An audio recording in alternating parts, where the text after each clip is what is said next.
Hello and welcome to Mythos and Logos, 3,000 years. That's how long an entire empire can vanish from human memory. Not decline, not transform, but completely disappear, as if it had never existed at all. The Hittites ruled from palaces of stone across half of Anatolia, commanded armies that made Egypt tremble, and negotiated with kings whose names echo through history. They carved their laws into clay tablets, whispered prayers to 1,000 gods, and built a civilization that lasted longer than Rome would stand. Then they vanished so completely that when archaeologists finally found their capital, they didn't even know what they were looking at. Tonight, we will walk through the ruins of Hattusili, where charred walls still bear witness to an empire's final hours.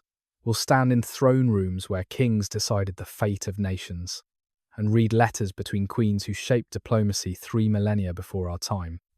This is the story of how a collection of mountain tribes became the superpower that nobody remembers, the empire that history forgot.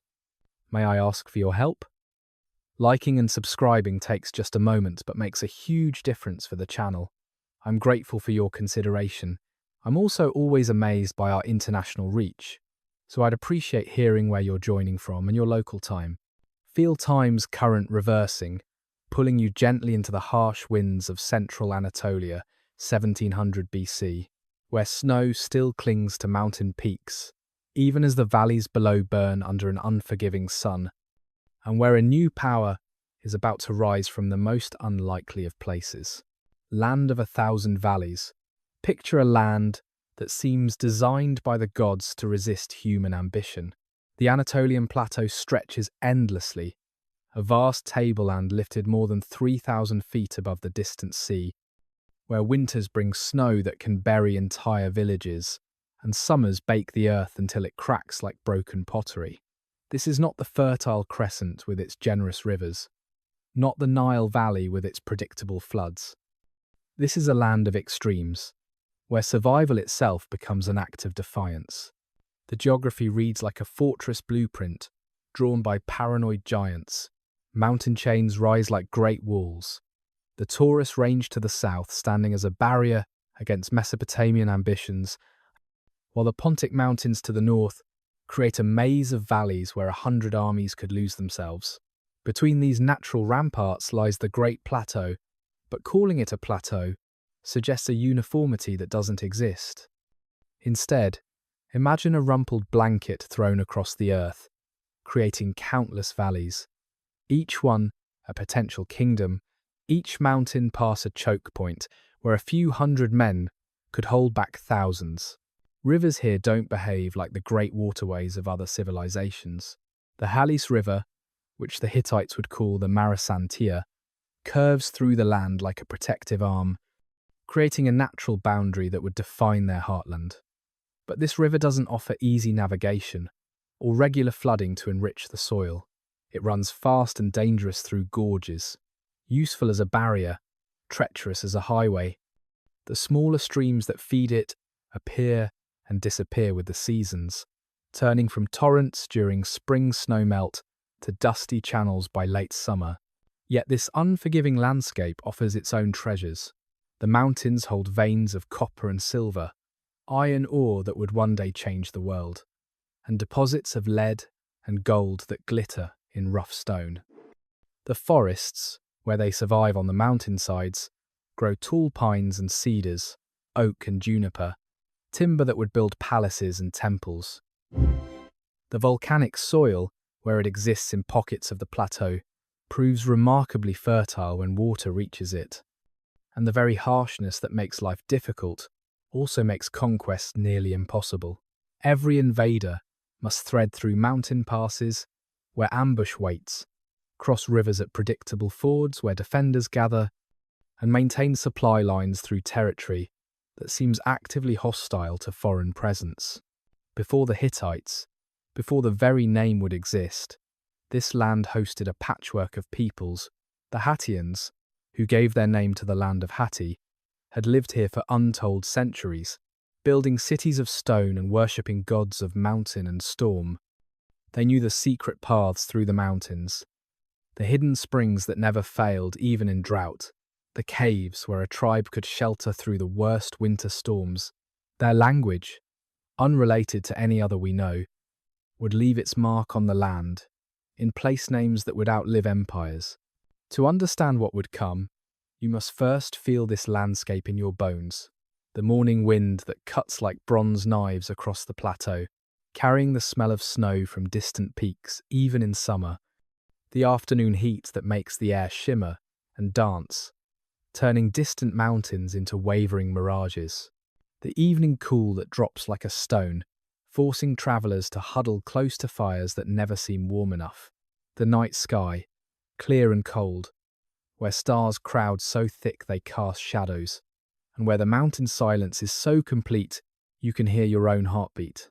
Into this land of stone and storm, of hidden valleys and hostile peaks, would come a people whose language echoed tongues spoken from Ireland to India.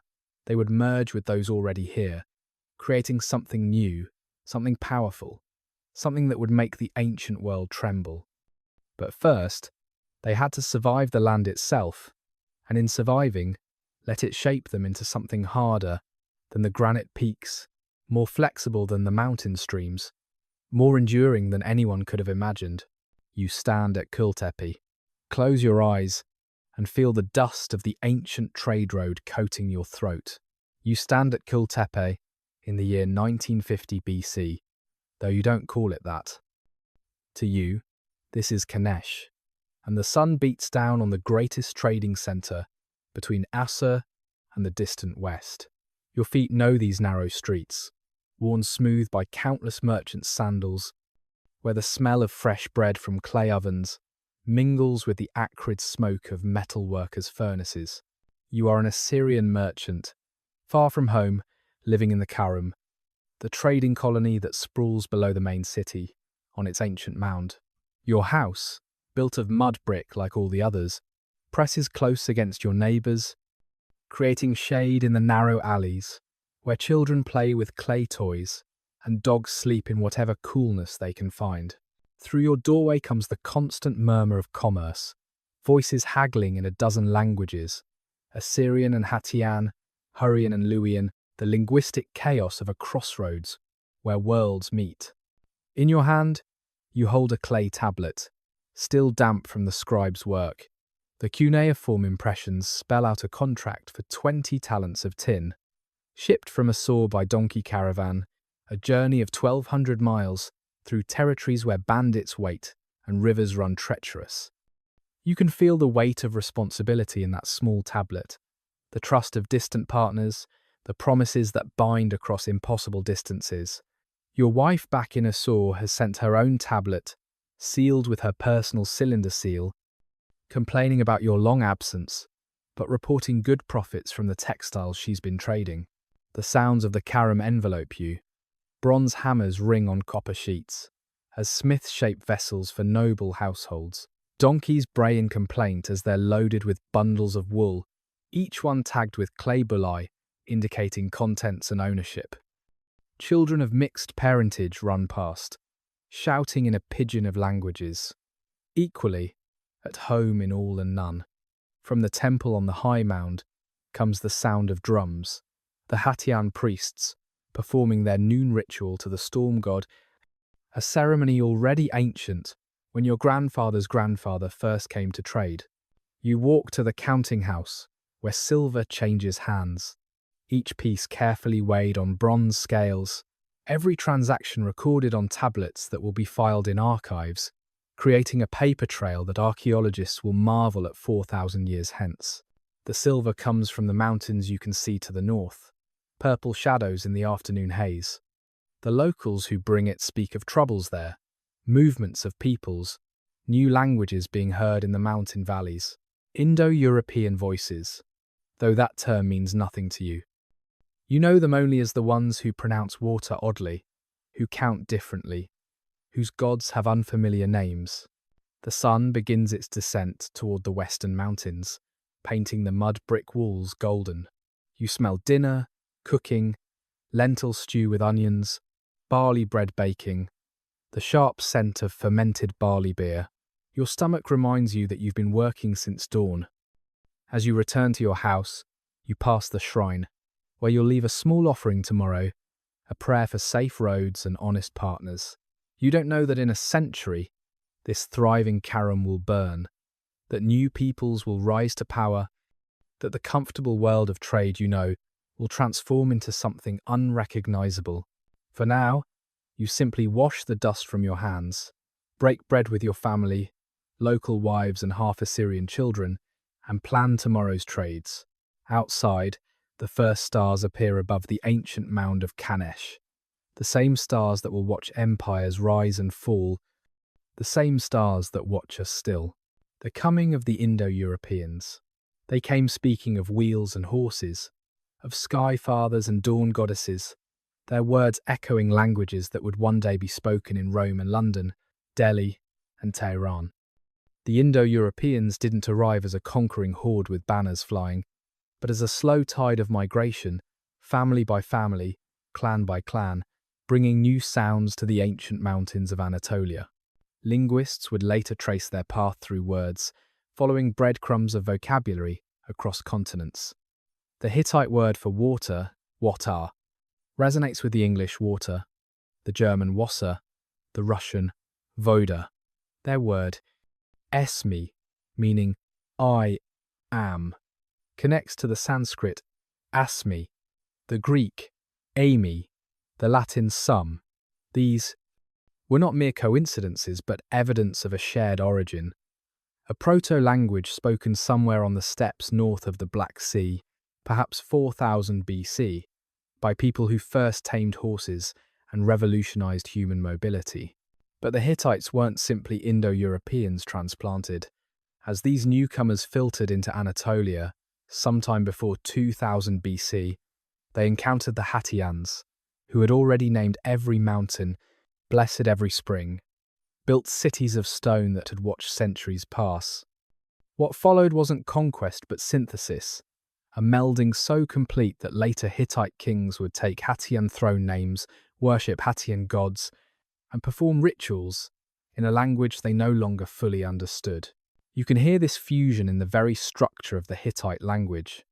While its bones were Indo-European, its flesh carried Hattian influence. The Hittites borrowed words for local animals and plants, for religious concepts and royal titles. They adopted the Hattian word tabana for their kings, a title that would echo through centuries. Their pantheon swelled with Hattian deities, storm gods of mountains whose names were older than memory, sun goddesses whose worship predated writing. The merger created something unique in the ancient world, where other Indo-European peoples often overwhelmed local populations. The ancestors of the Hittites absorbed and adapted. They learned to read the Anatolian landscape through Hattian eyes, to find water in drought, shelter in storms, passages through mountains that seemed impassable. They adopted Hattian techniques for working the local stone, building in the Cyclopean style with massive boulders that would puzzle later archaeologists. This cultural fusion extended deep into daily life. Hittite houses followed Hattian patterns, built around central courtyards where extended families gathered. Their pottery evolved from Hattian traditions, though decorated with new motifs. Even their food culture merged, Indo-European dairy traditions meeting Hattian knowledge of local grains and vegetables, creating a cuisine adapted to the harsh plateau. Most remarkably, the Hittites developed a genius for incorporation that would define their empire. Where others insisted on cultural purity, the Hittites collected gods like treasures, adopted useful technologies regardless of origin, and welcomed foreign experts into their administration. This flexibility, born from their own hybrid origins, would become their greatest strength. A Hittite king could worship a Hattian god in the morning, consult Babylonian omens at noon, and correspond with Egyptian pharaohs in Akkadian by evening, seeing no contradiction in this multiplicity. The transformation was so complete that by 1700 BC, when written records became clear enough to follow, the distinction between Indo-European newcomer and Hattian native had essentially vanished. What emerged was simply Hittite, an identity as solid as the mountain stone, as flexible as the mountain streams, perfectly adapted to the land that had shaped it. Anita's curse. In the flickering light of oil lamps, scribes in Hattusa would later copy and recopy an ancient text, their styluses pressing cuneiform into soft clay with unusual care. This was the Anita text, and it told a story that should have made their great capital impossible. Anita was a king of Kusara, ruling sometime around 1700 BC, though the exact dates dissolve into the mists where history becomes legend. His father, Pithana, had taken the city of Kadesh by night, so the text tells us, without hurting anyone. A claim that rings with the peculiar mercy sometimes found in ancient conquest narratives. But Anita himself was made of harder stuff, driven by ambitions that would reshape the political landscape of central Anatolia. The text, written in first person as if Anita himself were speaking across the centuries, describes campaigns that read like a Bronze Age chess match. City after city fell to his armies. Hattusa itself, already an ancient settlement commanding the crucial valleys of the northern plateau, stood in his path. The city's name meant silver in Hattian, perhaps referring to the precious metal in nearby mountains, or perhaps to something more metaphorical, some quality of the place that gleamed in ancient memory. What happened next would echo through 7 centuries of Hittite history. Anita conquered Hattusa, but he didn't simply occupy it or demand tribute. He destroyed it utterly. The text records his words with chilling precision. At night, I took the city by force. In its place, I sowed weeds. But destruction wasn't enough for Anita. He added something that transforms a military victory into a supernatural act. He cursed the ground itself. Whoever becomes king after me and settles Hattusa again, the curse proclaims, may the storm god of heaven strike him down. Picture the scene as Anita's soldiers might have witnessed it. The city burns against the night sky, centuries of habitation turning to smoke and ash. The king himself, perhaps standing on a nearby hill, watches the destruction, while priests perform whatever ritual makes a curse real in the minds of men. The surviving population scattered to the winds, carrying stories of the king who not only destroyed their city, but forbade its rebirth for all time. For perhaps a century, the curse held. The site of Hattusa remained abandoned, its blackened stones slowly covered by wild grasses, its wells filling with debris, its streets known only to wolves and foxes. Travellers would have passed the ruins quickly, perhaps making signs against evil, certainly telling stories of Anita's curse to anyone who would listen. The weeds he symbolically sowed became literal, thorny plants breaking apart paving stones, vines pulling down whatever walls remained standing. Yet curses, however powerful in their moment, face a relentless enemy in human ambition. As the decades passed, someone looked at those ruins and saw not cursed ground, but strategic opportunity. The location was simply too perfect, controlling routes between the resource-rich mountains and the fertile valleys, between the metal sources and the markets that craved them. Someone, whose name would become Hattusili, meaning the one from Hattusa, decided that breaking a curse was a price worth paying for such a prize. The irony runs deeper than simple defiance. The Hittite kingdom that would rise from Hattusa's rebuilt walls would preserve Anita's text with almost religious devotion. They copied it through generations, teaching it to scribal students, including it in their royal archives. The very kings who ruled from the cursed city maintained the curse in their libraries, as if keeping it close might somehow neutralize its power, or perhaps as a reminder that even the strongest words can be overcome by determined action. Labana becomes king. From the rubble of cursed ground rose a king who would transform scattered mountain tribes into history's forgotten superpower. We know him as Hattusili I, though this was likely a throne name taken when he made the audacious decision to rebuild Hattusa as his capital. His original name might have been Labana, a title that would become synonymous with Hittite royalty, the way Caesar would later echo through European languages as Kaiser and Tsar. Sometime around 1650 BC, though the chronology swirls like morning mist on the plateau, this remarkable figure consolidated power in central Anatolia. The old kingdom he founded wasn't born from gradual evolution, but from an act of will that defied both human enemies and divine curses. When Hattusili looked at the ruins of Hattusa, he saw what others had missed. Here was a natural fortress, surrounded by steep ravines on all sides, except where a narrow neck of land provided the only easy access, a geographic choke point that a small force could defend against armies. The reconstruction began with ceremonies we can only imagine, rituals to appease whatever divine anger Anita's curse had invoked. Perhaps priests of the storm god performed elaborate purifications, or perhaps Hattusili simply declared that a new age required new rules. The practical work followed, massive undertaking that would have required years. First, clear the debris of destruction, cart away tons of collapsed mud, brick and charred timber, then lay new foundations, deeper and stronger than before. The city that rose wasn't simply rebuilt, but reimagined, with massive stone foundations that would support walls of sun-dried brick, creating fortifications that would stand for centuries. Hattusili proved to be more than a builder of cities. He understood that kingdoms rest on more than stone walls, that power flows through institutions as much as bloodlines. He created the office of the Gal, Mursili, the chief of the royal bodyguard, who would become one of the most powerful figures in the kingdom.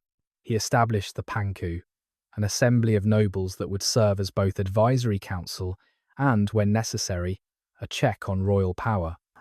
These institutions would outlive him by centuries, providing stability even when weak kings or disputed successions threatened chaos.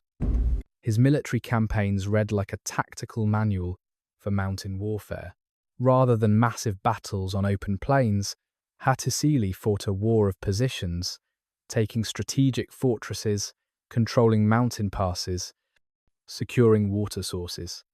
He pushed south into Syria, drawn by the wealth of cities that controlled trade between Mesopotamia and the Mediterranean. His annals, among the oldest historical narratives in Hittite, describe campaigns against Alalak and other Syrian cities, presenting himself as bringing order to chaotic lands. But Hattusili was more than a warrior king. His testament, a remarkable document that survives in later copies, reveals a ruler struggling with family dysfunction that would make any modern dynasty seem harmonious. He had named his nephew as heir, only to discover the young man plotting against him. His own son disappointed him so thoroughly that disinheritance became necessary. The document pulses with very human frustration. A king trying to ensure his kingdom's survival, while his own family seems determined to tear it apart. "No one will rear the child of your family," he declares to one disloyal relative. His anger still fresh across 3.5 millennia, yet the same document shows remarkable political sophistication. He doesn't simply rage, but explains, building a legal case for his decisions, understanding that legitimate succession requires more than force, that it needs acceptance by the nobility and bureaucracy he had created. The city he built became the template for Hittite power. From Hattusa's reconstructed walls, roads reached out like spokes to every corner of the growing kingdom. Messages written on clay tablets moved along these routes, carrying royal commands, legal decisions, diplomatic correspondence. The cursed ground had become the nerve center of a sophisticated state apparatus that would eventually rival Egypt and Babylon. By the time Hattusili died, probably around 1620 BC, the transformation was complete. The scattered peoples of the Anatolian plateau had become the Hittite kingdom, with its capital firmly established on ground that should have been forever forbidden. Anita's curse had been not just broken but inverted, the very defiance of it becoming part of the Hittite foundation myth, proof that their kings possessed power enough to challenge both human and divine prohibitions. The testament of a dying king, In the royal bedchamber at Hattusa, as winter winds howled through the stone corridors, an old king gathered his strength for one final act of statecraft. Hattusili I lay dying, and the document he dictated would become one of the most personally revealing texts to survive from the ancient world. This wasn't a monument inscription meant to impress the gods, but a grandfather's bitter disappointment poured onto clay. Great King Tabana spoke to the fighting men of the assembly and the dignitaries. The text begins, formally enough, but formality quickly gives way to raw emotion. "Behold, I have fallen sick," the king admits, his voice preserved in cuneiform. "The young man whom I had proclaimed to you, whom I had raised, he has not shown himself worthy." The young man was his nephew, groomed from childhood to rule, now revealed as plotting against the very uncle who had elevated him. You can almost hear the old king's voice cracking as he recounts betrayal after betrayal. His daughter, whom he calls a snake, had turned the people of Hattusa against him. His son had proved so unworthy that the king had been forced to cast him aside. Now, on his deathbed, Hattusili must look elsewhere for an heir, settling on his grandson Mursili, still just a boy. "This boy is young," he tells the assembly, his words carrying the weight of desperate hope. "There is no deceit in his heart. The gods have put only goodness in his heart." But even this hope comes wrapped in warnings. The dying king knows the vultures are already circling. "Do not let anyone lead him astray," he pleads. "Do not let his mother control him like an ox." The document reveals the intimate workings of Bronze Age palace politics. Hattusili warns against specific individuals by name, cataloguing their crimes with the precision of a prosecutor. One relative had stolen sacred offerings, another had laughed at the king's words. His own sister had sneered, "There is no heir for your father's throne." Each accusation drips with personal hurt beneath the royal authority. Most remarkably, this testament shows a king trying to rule from beyond the grave, establishing principles that would outlive him. In future, let only a prince of the first rank, a son, become king, he decrees, trying to prevent the succession disputes that had plagued his own reign. He sets rules for royal behaviour, for the treatment of royal servants, for the management of palace resources. It's the work of a man who has learned through bitter experience how quickly kingdoms can unravel. The prose shifts between legal formality and grandfatherly advice. One moment he's establishing constitutional principles, the next he's telling young Mursili to wash himself regularly and keep his dignitaries happy with appropriate gifts. "You must keep your father's word," he insists, then immediately worries.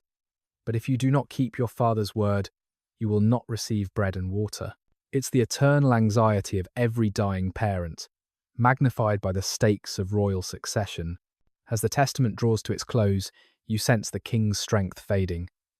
His final words carry both threat and promise. "If you take my words to heart, you will eat bread and drink water. When maturity is within you, you will eat 2 or 3 times a day and nourish yourself well. And when old age is within you, then you will drink to satisfaction." The tablet would have been sealed with the royal seal, witnessed by the assembled nobles, then carefully stored in the palace archives. The boy Mursili would indeed become king, would indeed keep his grandfather's words, would lead Hittite armies on campaigns that would shake the ancient world. But here, in this moment preserved in clay, we see not the mighty Hittite empire, but an old man dying, afraid, trying to hold his legacy together with words alone. Mursili's audacious raid. The year was 1595 BC, and what happened next should have been impossible. Young King Mursili I, grandson of Hattusili, had inherited more than a throne. He had inherited an ambition that recognized no limits, a vision that saw beyond the mountains of Anatolia to the wealthy cities of distant Mesopotamia. What he planned would require marching an army over 1,000 miles from Hattusa, through hostile territory, across rivers and mountains, to strike at the heart of the ancient world, Babylon. The very name resonated with power and antiquity. This was the city of Hammurabi's famous law code, already ancient when the Hittites were still learning to write. Its walls rose like manufactured mountains from the Mesopotamian plain. Its ziggurats reached toward heaven. Its treasuries held the accumulated wealth of centuries. No army from the barbarous north had ever seriously threatened it. The logistics alone seemed insurmountable. Picture Mursili's war council as they planned this audacious campaign. The generals would have raised every possible objection. How do you feed an army marching that far from home? Every day's march south takes you further from supplies, deeper into lands where no ally waits, where every city might hide enemies. The Euphrates River must be crossed, not once, but multiple times as it winds through the landscape. The Syrian desert's edge must be skirted, where water sources are days apart, and summer temperatures can kill men as surely as bronze spears. But Mursili had advantages his enemies couldn't yet appreciate. The Hittite army had perfected a kind of warfare suited to rapid movement across difficult terrain. Their light chariots, pulled by horses bred on the Anatolian plateau, could cover distances that would exhaust traditional infantry. They had learned from their Assyrian merchant predecessors the routes through northern Syria, the location of water sources, the seasonal patterns that determined when rivers could be forded. Most importantly, they possessed the element of complete surprise. No one in Babylon was watching for threats from Anatolia. The march south must have taken months, through the Taurus passes where snow still lingered in shadowed valleys, across the plains of northern Syria, where cities paid tribute or faced destruction, following the great bend of the Euphrates as it curves toward ancient Sumer. Each day would have brought new challenges. Local rulers had to be neutralized, either through diplomacy or swift violence. Supplies had to be requisitioned or captured. The army had to maintain its cohesion across hundreds of miles, avoiding the dissolution that often destroyed forces operating so far from home. When Babylonian scouts finally reported an army approaching from the north, the disbelief in the palace must have been absolute. Armies came from Elam to the east, from the Sealand to the south, occasionally from Assyria to the north, but from beyond Assyria, from the mountains where civilization barely reached. Yet there they were, Hittite chariots, raising dust clouds on the approaches to the great city. The siege and sack of Babylon in 1595 BC sent shockwaves through the ancient world. The details remain frustratingly sparse, filtered through later chronicles and king lists. We know the city fell. We know the statue of Marduk, Babylon's supreme deity, was carried away as plunder. We know the Kassite dynasty would soon seize power in the chaos that followed.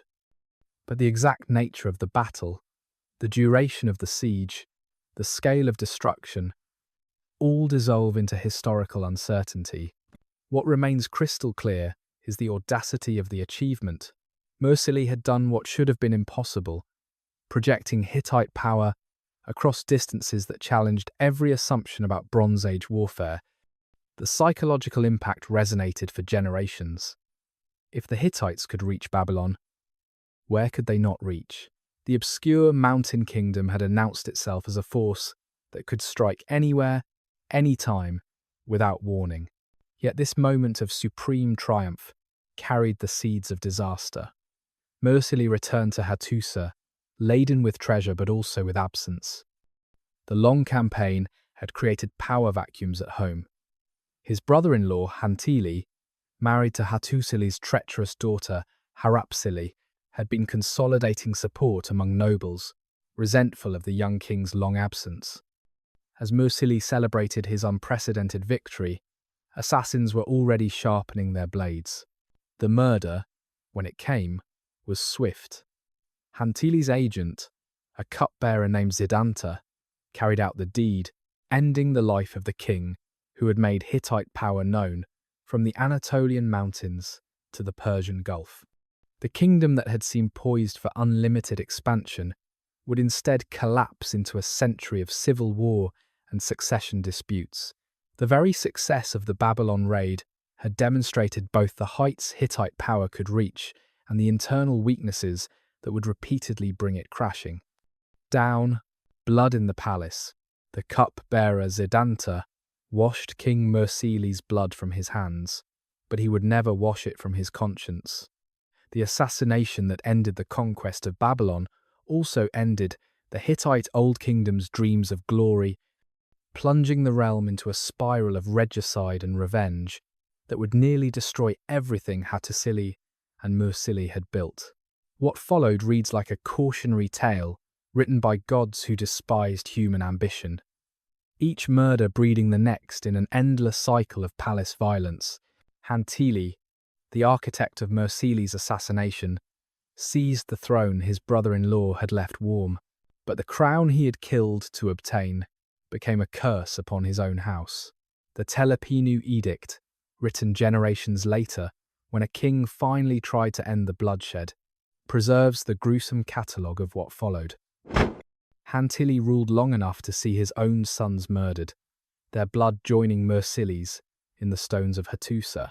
The very man who had helped him kill a king, Zidanta, the cupbearer, now turned his talents to a new employer, arranging the deaths of Anatolian's heirs with the same efficiency he had once shown in killing Mursili. Picture the palace corridors during these years of terror, every meal potentially poisoned, every shadow potentially hiding an assassin, every trusted advisor potentially plotting betrayal. The royal family, what remained of it, must have lived in constant fear. Servants would have moved through the halls with downcast eyes, knowing that witnessing the wrong conversation could mean death. The normal business of empire, collecting taxes, maintaining armies, defending frontiers, withered as the court consumed itself in paranoid violence. When Anatolian finally died, whether from natural causes or unnatural ones, the sources don't clearly say. Zidanta claimed his reward for so much killing by taking the throne himself, but the man who had orchestrated 2 royal murders now found himself the target of the next conspiracy. His own son, Amuna, proved that betrayal ran in families by arranging his father's death. The sources hint at divine justice in their terse description, suggesting that Zidanta died as he had lived, by violence in the palace he had stained with royal blood. Amuna's reign brought no respite from the cascade of murder. The new king, perhaps driven mad by guilt or fear or both, turned on his own family with spectacular viciousness. He killed his brothers, eliminated potential rivals among the nobility, created a desert of trust around himself, and called it security. The Telepinu Edict records these horrors with the matter-of-fact tone of a chronicler who has seen too much to be shocked. And the gods sought the blood of Mursili. The palace wasn't the only thing bleeding. As the royal family destroyed itself, the kingdom's enemies pressed in from every direction. The Kaska people from the Black Sea Mountains raided the northern provinces with impunity. Syrian vassals declared independence, knowing no Hittite army would come to enforce submission. The Hurrians pushed from the east, sensing weakness like wolves circling a wounded deer. Territory that Hattusili had conquered, that Mursili had secured, melted away like snow in spring. The empire contracted to little more than the area around Hattusa itself, and even that seemed uncertain. Through all this chaos, the bureaucracy somehow continued to function, a testament to the institutions Hattusili had established. Scribes still copied texts, judges still heard cases, priests still performed rituals, but everyone knew the kingdom was dying. Trade routes that had brought wealth from Assyria and Syria fell silent. The great building projects ceased. The army, once capable of marching to Babylon, could barely defend the capital's immediate surroundings.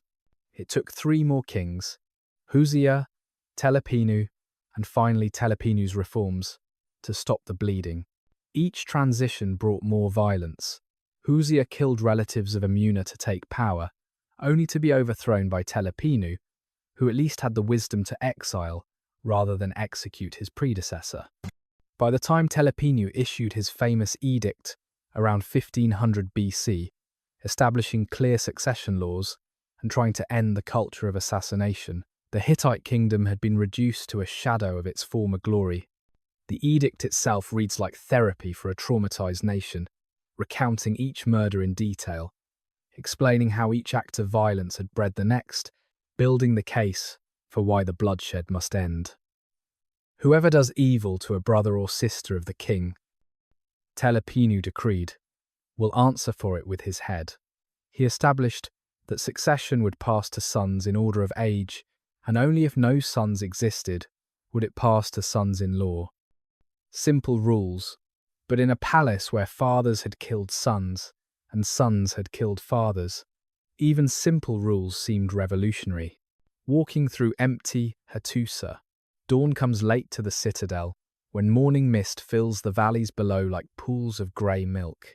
You walk through Hattusili in the years of trouble, perhaps 1500 BC, when grass grows through cracks in the ceremonial way and only wind worships in half the temples. The great capital that Hattusili built and Mursili glorified has become a monument to diminished ambitions. Its empty quarters, testimony to how quickly empire can become memory. Your footsteps echo off stone walls that once heard the bustle of 10,000 voices. In the lower city, entire neighborhoods stand abandoned, their mud brick houses slowly melting back into earth with each rain.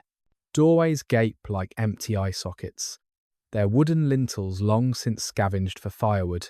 Clay tablets lie scattered in what were once prosperous merchants' homes.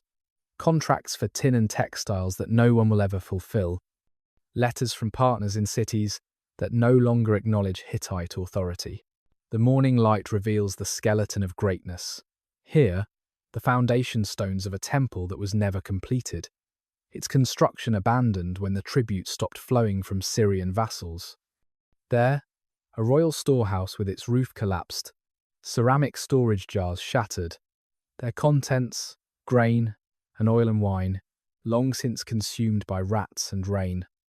The walls themselves still stand, those massive fortifications that Hattusili ordered built, but they defend emptiness now.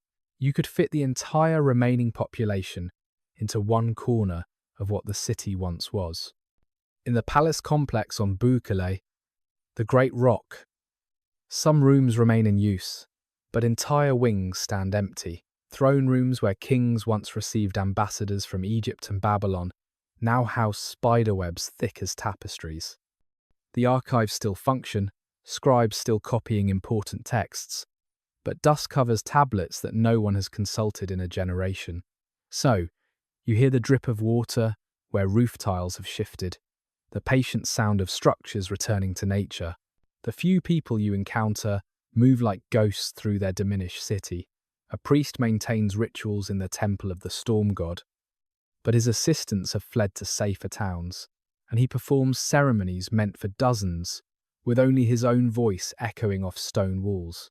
A metalworker still keeps his forge burning, but he makes agricultural tools now, not weapons for an army that barely exists. Children play in courtyards that once held royal ceremonies, their laughter strange and thin in all that emptiness. As noon approaches, you climb to the highest point of the citadel, where you can see the full scope of abandonment.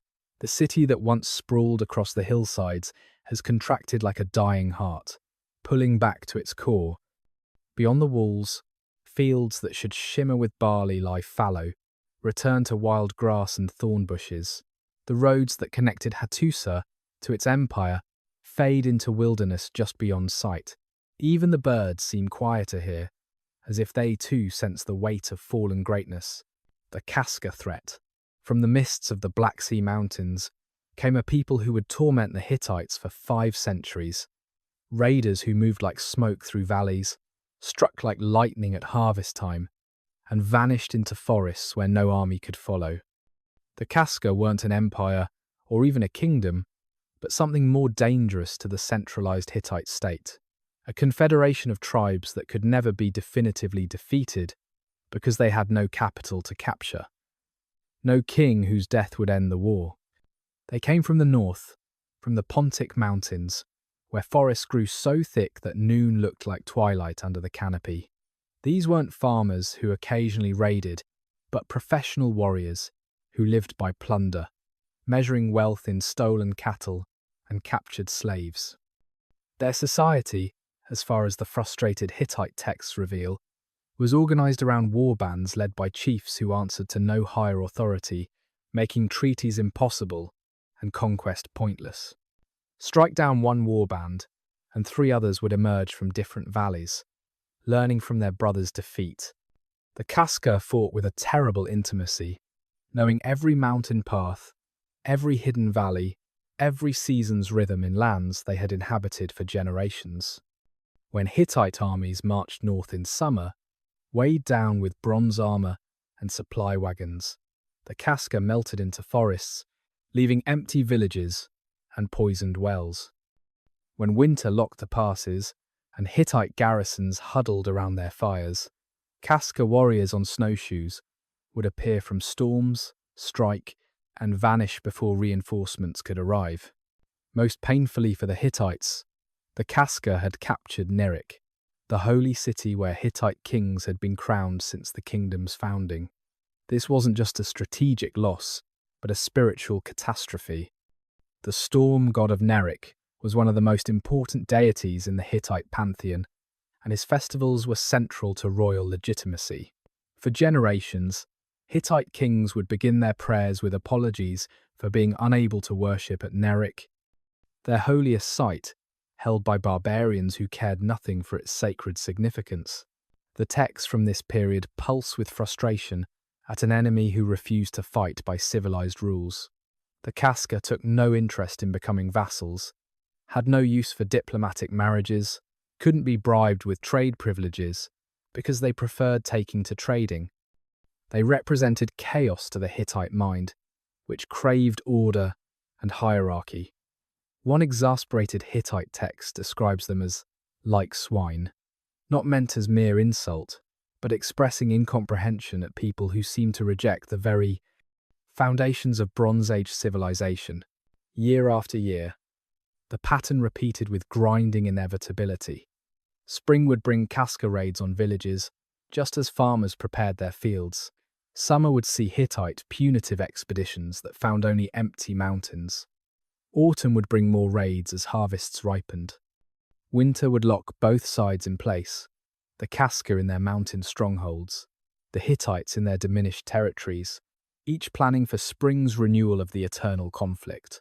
The constant pressure from the north drained resources that might have restored Hittite power elsewhere. Every soldier watching for Casca raiders was one not available to reclaim Syrian territories.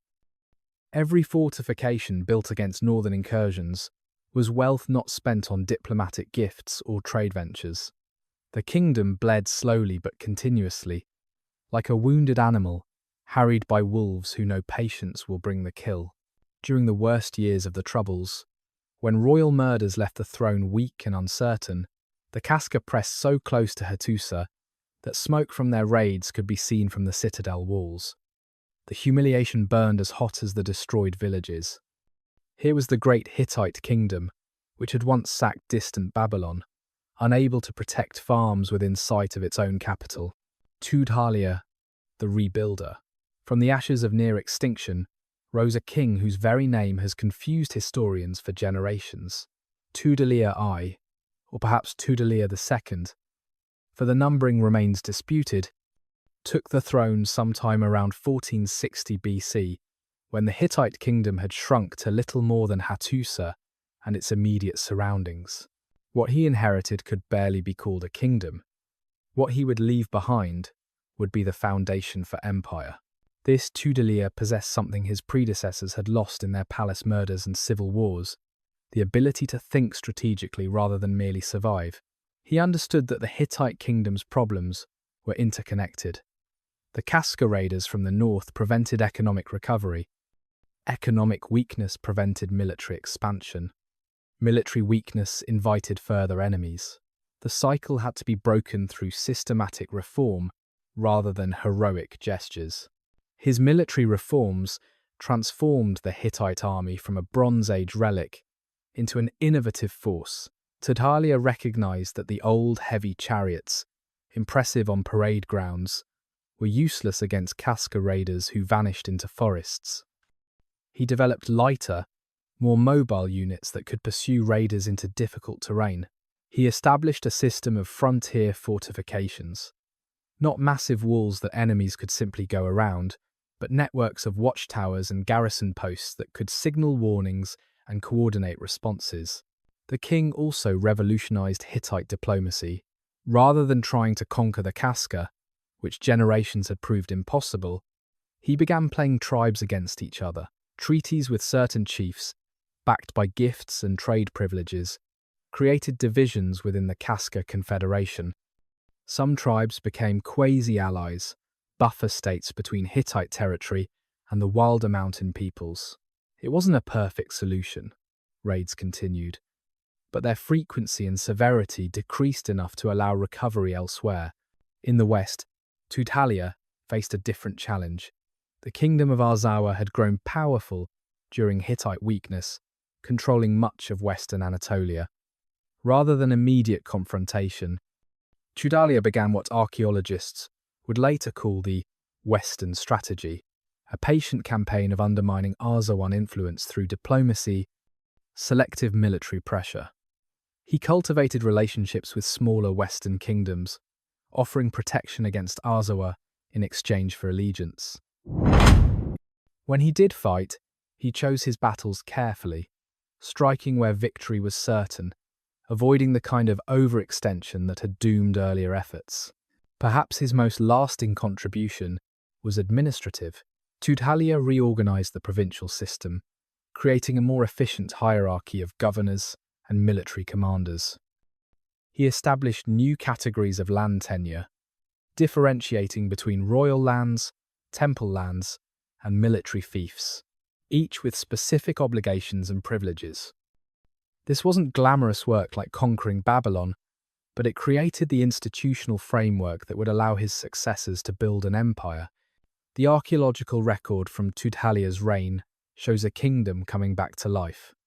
Construction resumed in Hattusa after generations of decay. New temples rose, not as grand as those of the Old Kingdom, but solid, functional expressions of returning confidence. Trade documents reappear in the archives, connections with Assyria and Syria slowly rebuilding. The production of luxury goods resumed, metalworkers and jewelers finding patrons again among a recovering elite.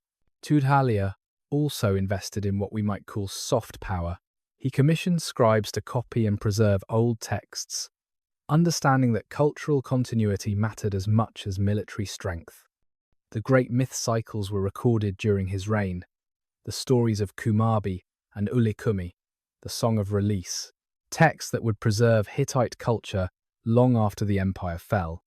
He encouraged the translation of foreign texts, bringing Mesopotamian wisdom, literature, and Hurrian myths into the Hittite canon, creating a cosmopolitan intellectual culture that would distinguish the Hittite court. His reign wasn't without setbacks. The Casca still raided when opportunity arose. Syrian vassals required constant attention to prevent defection. The kingdom remained far smaller than in its height under Mursili I. But Tudhalia had stopped the bleeding, reversed the decline, and created momentum toward recovery. He proved that kingdoms could resurrect themselves, that near death wasn't necessarily terminal. When he died, probably around 1420 BC, Tudhalia left a kingdom that was stable, organized, and growing. The succession passed smoothly to his son Anuwanda, itself a remarkable achievement after generations of palace murders. The institutions he had built would survive him, the strategies he developed would guide his successors, and the cultural investments he made would echo through centuries. He might not have conquered great cities or won famous battles, but Tudhalia had done something harder. He had rebuilt hope from despair, the concentric invasions. Picture a kingdom surrounded, enemies closing in from every cardinal direction like the walls of a contracting room. This was the nightmare that materialized around 1400 BC when Anuwanda I and his successors faced what Hittite texts call the concentric invasions.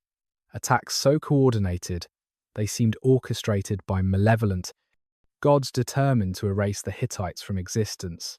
From the north, the eternal Casca pressed harder than ever, emboldened by success and swollen with warriors.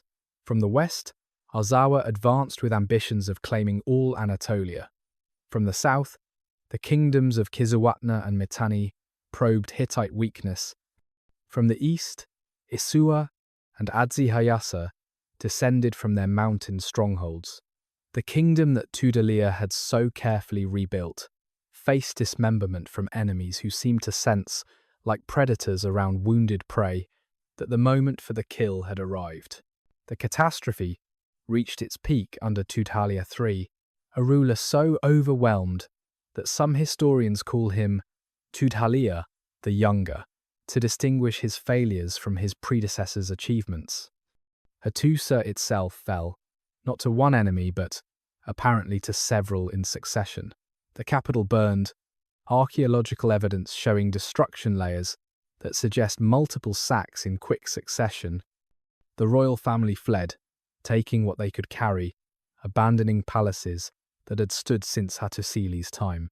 For a brief moment, perhaps a few years, perhaps only months, the Hittite kingdom ceased to exist as a territorial entity. The royal family survived, hiding in Samyuha or some other eastern stronghold, but they ruled nothing but memories and claims.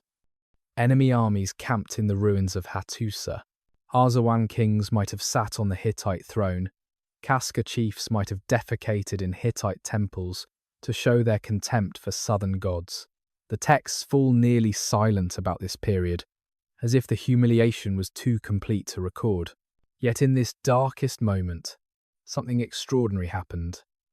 A young prince, another Tudhaliya who would be numbered the fourth, began to fight back with a determination that seemed to come from pure rage at his kingdom's humiliation. With whatever forces remained loyal, perhaps just his personal guard and some die-hard nobles, he began a campaign of reconquest that should have been impossible. Starting from the kingdom's eastern margins, he struck at enemies, made overconfident by victory, recovering territory piece by piece, valley by valley, city by city. The recovery read like divine intervention to later Hittite historians. Tudhaliya IV didn't just reclaim territory, he pushed boundaries further than they had been in generations. The Casca were driven back into their mountains. Arzawa was so thoroughly defeated that it fragmented into smaller kingdoms that would never again threaten Hittite existence. The eastern enemies were reduced to vassalage. Within a single reign, the Hittites went from near extinction to regional dominance, setting the stage for the empire that would follow. Suppilulima's revolution. History knows certain figures who don't simply inherit power, but revolutionize it, transforming the possible into the inevitable through will and vision. Suppilulima. I was such a figure, taking the Hittite throne around 1344 BC and leaving it in 1322 BC as master of an empire that stretched from the Aegean to the Euphrates. Between those dates lies one of the ancient world's most dramatic expansions of power, achieved through a combination of military genius, diplomatic cunning, and ruthless opportunism. Suppiluliuma had served his father, Tudhaliya IV, as crown prince and military commander, learning the art of war in campaigns that recovered the kingdom from near destruction. But where his father had been content to restore, Suppiluluma intended to transcend. He looked at the international situation with eyes that saw opportunity where others saw only danger. To the southeast, the Mitanni kingdom was weakening, torn by succession disputes. Egypt, under the religious revolutionary Akhenaten, had turned inward, abandoning its Syrian vassals. A power vacuum existed, waiting for someone bold enough to fill it. His first major campaign targeted the Mitanni kingdom, but not with the direct assault that might have been expected. Instead, Suppiluluma executed a strategic masterpiece that military academies had they existed, would have studied for generations. He led his armies on a great circular march, avoiding Mitanni's prepared defences, sweeping through northern Syria like a storm, capturing cities that thought themselves beyond Hittite reach. Aleppo fell, then Alalach, then Ugarit. Each conquest brought wealth, manpower, and momentum. The psychological impact was as important as the territorial gains. Suppiluliuma understood that empire was as much about perception as possession. He installed his sons as kings in conquered territories, creating a network of family rule that ensured loyalty. In Aleppo, his son Telepinu became king. In Carchemish, another son, Piasili, took the throne. These weren't temporary governors but permanent dynastic installations, creating what amounted to a Hittite commonwealth across northern Syria. When Tushratta, the king of Mitanni, finally moved to respond, his kingdom was already half dissolved. Syrian vassals who might have supported him had already switched sides, calculating that Hittite power was ascendant while Mitanni's was waning. Suppiluliuma's armies crushed Mitanni forces in a series of battles that effectively ended the kingdom as a great power. The remnant became a Hittite vassal, its throne eventually occupied by Suppiluliuma's son-in-law. But military conquest was only part of Suppiluliuma's revolution. He transformed Hittite diplomacy from reactive to proactive, maintaining correspondence with every significant ruler from Egypt to Assyria. The Amarna letters, that remarkable archive found in Egypt, preserve his communications with pharaohs, revealing a king who could be charming or threatening as circumstances required. He knew when to offer alliance and when to demand submission, when to send gifts and when to send armies. His domestic policies were equally transformative. Suppiluliuma reorganized the Hittite administration, creating new offices and hierarchies that could manage an empire rather than just a kingdom.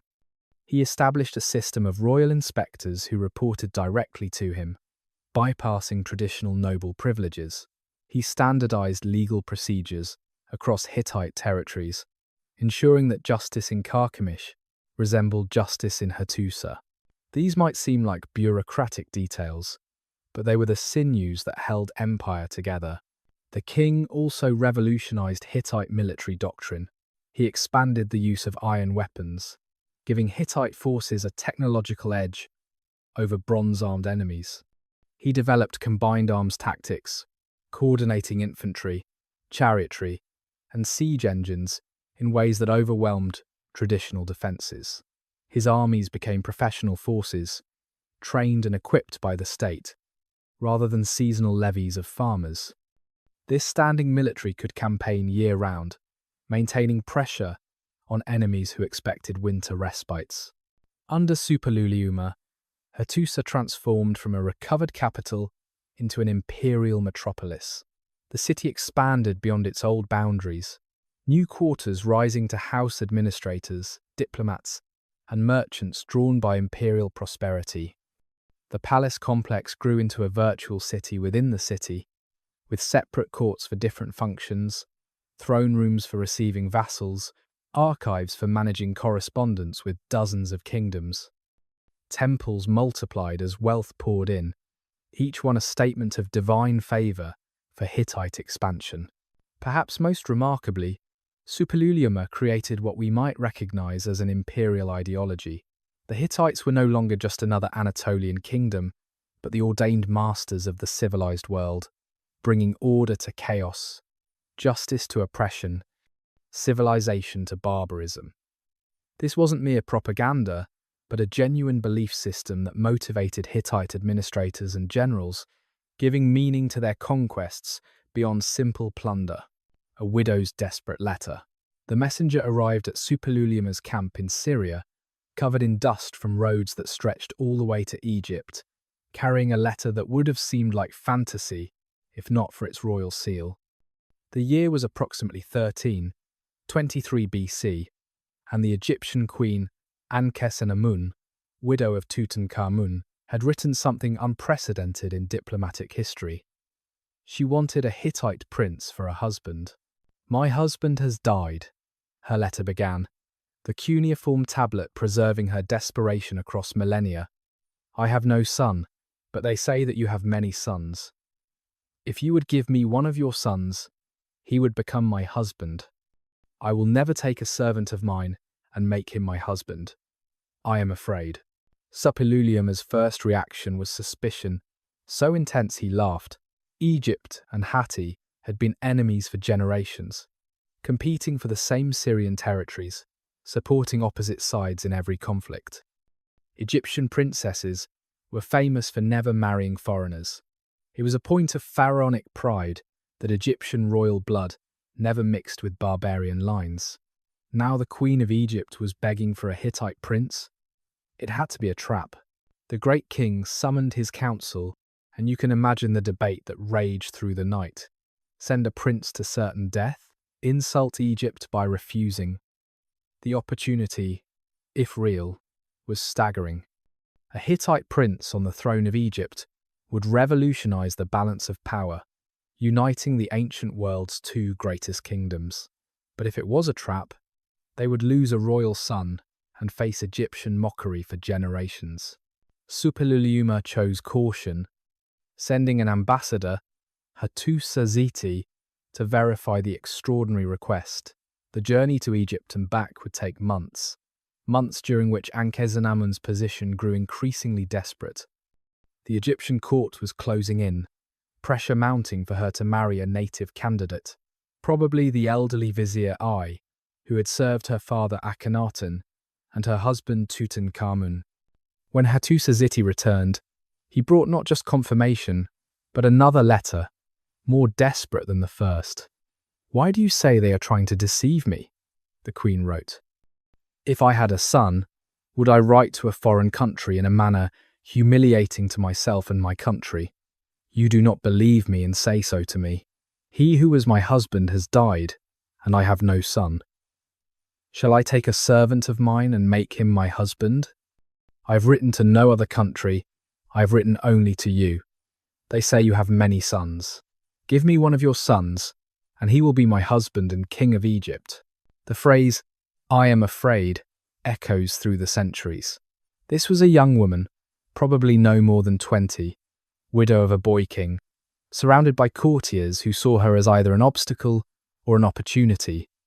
Her father's religious revolution had been reversed, his capital abandoned, his name chiseled from monuments. Her husband had died young, under mysterious circumstances. She knew that marriage to A, or another court figure, meant becoming a ceremonial figure at best, a victim at worst.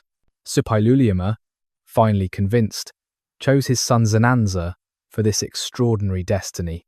The prince set out for Egypt with a suitable retinue, carrying gifts and treaties, prepared to become pharaoh through the most unlikely marriage in diplomatic history. Father and son would never meet again. Somewhere on the road to Egypt, probably near the Egyptian border, Zananza was murdered, whether by agents of A, who did indeed become pharaoh, or by Egyptian officials who couldn't stomach a foreign king, or by bandits who didn't know whom they killed. The sources don't clearly say.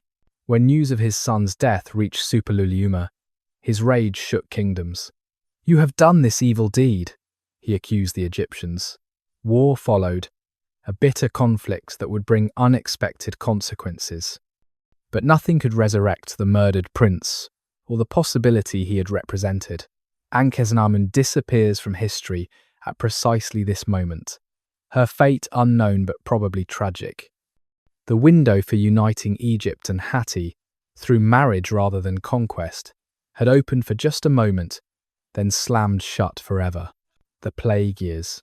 The Egyptian prisoners of war looked healthy when Suppiluliuma's armies brought them north as slaves, tribute from campaigns meant to avenge Prince Zananza's murder. They were distributed throughout the Hittite heartland, set to work in fields and workshops, temples and palaces. Within weeks, they began dying, but not before spreading something that would kill more Hittites than all their enemies combined. The plague announced itself with fever and weakness, then coughing that brought blood, swellings in the groin and neck, death that came sometimes quickly, sometimes with agonizing slowness. Modern scholars debate whether it was bubonic plague, smallpox, or some other epidemic disease, but to the Hittites, the specific pathogen mattered less than its divine meaning. This was punishment, the god's rage made manifest in putrefying flesh. Suppiluliuma himself was among the first royal victims, the great conqueror reduced to a fevered corpse by an enemy too small to see. His son and successor, Anawanda II, followed him to the grave within a year, leaving the throne to another son, Mursili II, who inherited an empire being consumed by invisible fire. For 20 years, the plague would burn through Hittite lands, returning in waves just when it seemed exhausted, taking farmers during harvest, soldiers during campaigns, priests during rituals. Mursili's plague prayers, preserved in the archives, are among the most personally anguished documents from the ancient world. Hattian storm god, my lord, and you, Hattian gods, my lords, he pleads. It is true that man is sinful.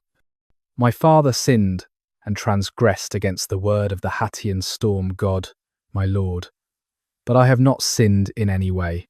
It is true, however, that the father's sin falls upon the son. So my father's sin has fallen upon me. The young king obsessively catalogued possible divine offences. Had his father broken a treaty with Egypt, protected by divine oath? Had the murder of Tudalia the Younger, generations earlier, never been properly expatiated? Had rituals been neglected, offerings forgotten, temples allowed to decay? Each possibility required its own ceremonies of atonement, exhausting the treasury and the priesthood in endless attempts to appease unknowable divine anger. Life during the plague years became a constant negotiation with death. Cities that had thrived became ghost towns as populations fled, only to carry the disease with them to new locations. Trade ground to a halt as merchants refused to enter Hittite territory. Agricultural production collapsed as entire villages died or abandoned their fields. The army, concentrated in barracks and camps, suffered catastrophic losses without fighting a single battle. The social fabric tore under the strain. Traditional burial practices, which required elaborate ceremonies, became impossible when dozens died daily. Mass graves replaced family tombs. Inheritance disputes multiplied as entire lineages disappeared. The authority of priests, who couldn't stop the dying despite endless rituals, eroded. Some texts hint at social breakdown approaching anarchy, with survivors looting empty houses and abandoned temples, law collapsing along with population. Yet somehow, the Hittite state survived. Mursili II, despite his anguished prayers, proved a capable administrator who adapted to crisis. He reorganized the decimated military, creating smaller, more flexible units that could function despite personnel shortages. He negotiated treaties that acknowledged Hittite weakness without inviting conquest. He managed to maintain control over most Syrian vassals, despite being unable to send armies to enforce loyalty. The plague finally burned itself out around 1300 BC, having killed perhaps a third of the Hittite population. The empire that emerged was changed, scarred by the experience. A certain confidence was gone, replaced by anxiety about divine displeasure that would colour Hittite policy for generations. But survival itself became a source of strength. If the Hittites could endure 20 years of plague, what couldn't they survive? You witness the storm god's festival. The drums begin before dawn, a deep thrumming that you feel in your chest as much as hear with your ears. You stand among thousands in the great courtyard of Hattusili's storm god temple, the year approximately 1290 BC, as the empire celebrates the Mursili festival, the spring ceremony that renews the covenant between gods and kings. Your location in the crowd marks your status, close enough to see the royal family, but not so close as to offend noble precedents. Surrounded by military officers and provincial administrators who, like you, have travelled weeks to be here. The air carries the mingled sense of sanctity, myrrh and cedar incense, the metallic tang of blood from dawn sacrifices, fresh bread baked in temple ovens, and the human smell of bodies pressed together in religious excitement. Priests in white robes, trimmed with red, move through the crowd, sprinkling blessed water that catches the early light like scattered diamonds. You feel drops on your face, each one a tiny blessing, a connection between heaven and earth. King Mursili II appears on the temple steps, and silence falls like a physical weight. He wears the sacred garments, a robe of blue wool embroidered with golden suns, the divine axe in one hand, the curved staff in the other. On his head sits the horned crown that marks him as the storm god's earthly representative. When he speaks, his voice carries across the courtyard with trained authority, reciting words already ancient when the empire was young. The parade of gods begins, and you count them with growing amazement. Not just the storm god of Hatti and his consort, the sun goddess of Arena, but hundreds of deities, each represented by their cult statue or sacred symbol carried on elaborate palanquins. The storm god of Nerik, still honoured, though his city remains in Casca hands. The storm god of Zippalander, of Aleppo, of thunder, of the army, of the courtyard, each one distinct, each one necessary. You realise you're seeing the 1,000 gods of Hatti made manifest, a divine assembly that dwarfs any other pantheon in the known world. The mythology of the festival unfolds in ritual drama. Priests wearing monster masks represent Illuyanka, the primordial serpent who threatens cosmic order. The king, embodying the storm god, battles the chaos dragon in choreographed combat that everyone knows but watches with breathless attention anyway. When the serpent falls, the crowd erupts in celebration, not mere entertainment but participatory theology, everyone present, helping to ensure the world's continuation for another year. As noon approaches, the sacrifices intensify. Bulls, rams, goats, birds, an endless procession of life offered to sustain divine favour. The altar stones run red, channels carved into the rock directing blood into sacred basins. Priests read omens in the victims' livers, announcing good fortune or necessary amendments to ritual. You watch a pure white bull, perfect in every way, led to sacrifice, its death accomplished with such skill that it seems to simply lay down and sleep, the gods accepting this most valuable offering. The human dimension of the festival surrounds you. Noble families display their wealth through elaborate costumes and generous donations. Young men eye young women during the processions, religious duty mixing with romantic opportunity. Children ride on fathers' shoulders, wide-eyed at spectacles they'll remember all their lives. Foreign ambassadors observe with careful attention, noting which gods receive priority, which rituals seem most vital, intelligence that might matter in future negotiations. As afternoon fades to evening, the festival's tone shifts from public spectacle to mystic participation. Sacred dancers, trained from childhood, perform the cosmic dance that keeps the universe in motion. Their movements seem barely human, joints bending in impossible ways, feet never quite touching the ground. Musicians play melodies that pull at something deep in your chest, notes that human throats shouldn't be able to produce. You find yourself swaying with thousands of others, individual consciousness dissolving into collective religious experience. The climax comes as darkness falls. The king disappears into the temple's inner sanctuary, where he will spend the night in vigil, receiving divine communications that will guide the empire for the coming year. The crowd disperses slowly, reluctantly, carrying sacred energy back to their homes and provinces. You walk through Hattusili's torch-lit streets, still feeling the drums in your bones, knowing you've participated in something that connects earth to heaven, present to past, the empire's 1,000 gods to its million subjects, the young lion and the great king. Two kings faced each other across the ancient world, like prize fighters studying for weaknesses, each convinced of divine favour, each determined to prove supremacy. In the red corner, Ramesses II of Egypt, young and burning with ambition, heir to a resurgent dynasty that had reclaimed Egyptian greatness after the chaos of Akhenaten's revolution.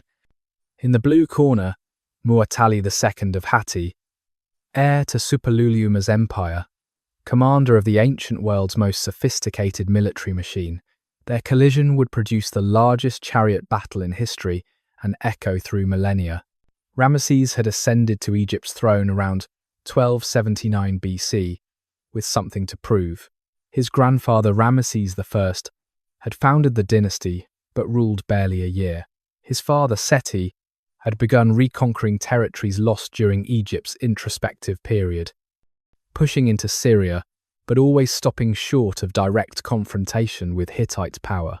Young Ramesses, perhaps 25 when crowned, saw himself as the pharaoh who would restore Egypt to its imperial height, and that meant breaking Hittite control over Syria. Mursili watched from Hattusili with the patience of established power. The Hittite Empire had absorbed Egyptian ambitions before, would again, but this young pharaoh seemed different, more aggressive, more willing to risk everything for glory.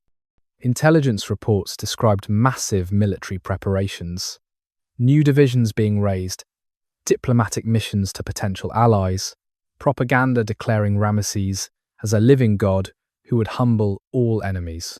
The personalities of the two rulers coloured everything that followed.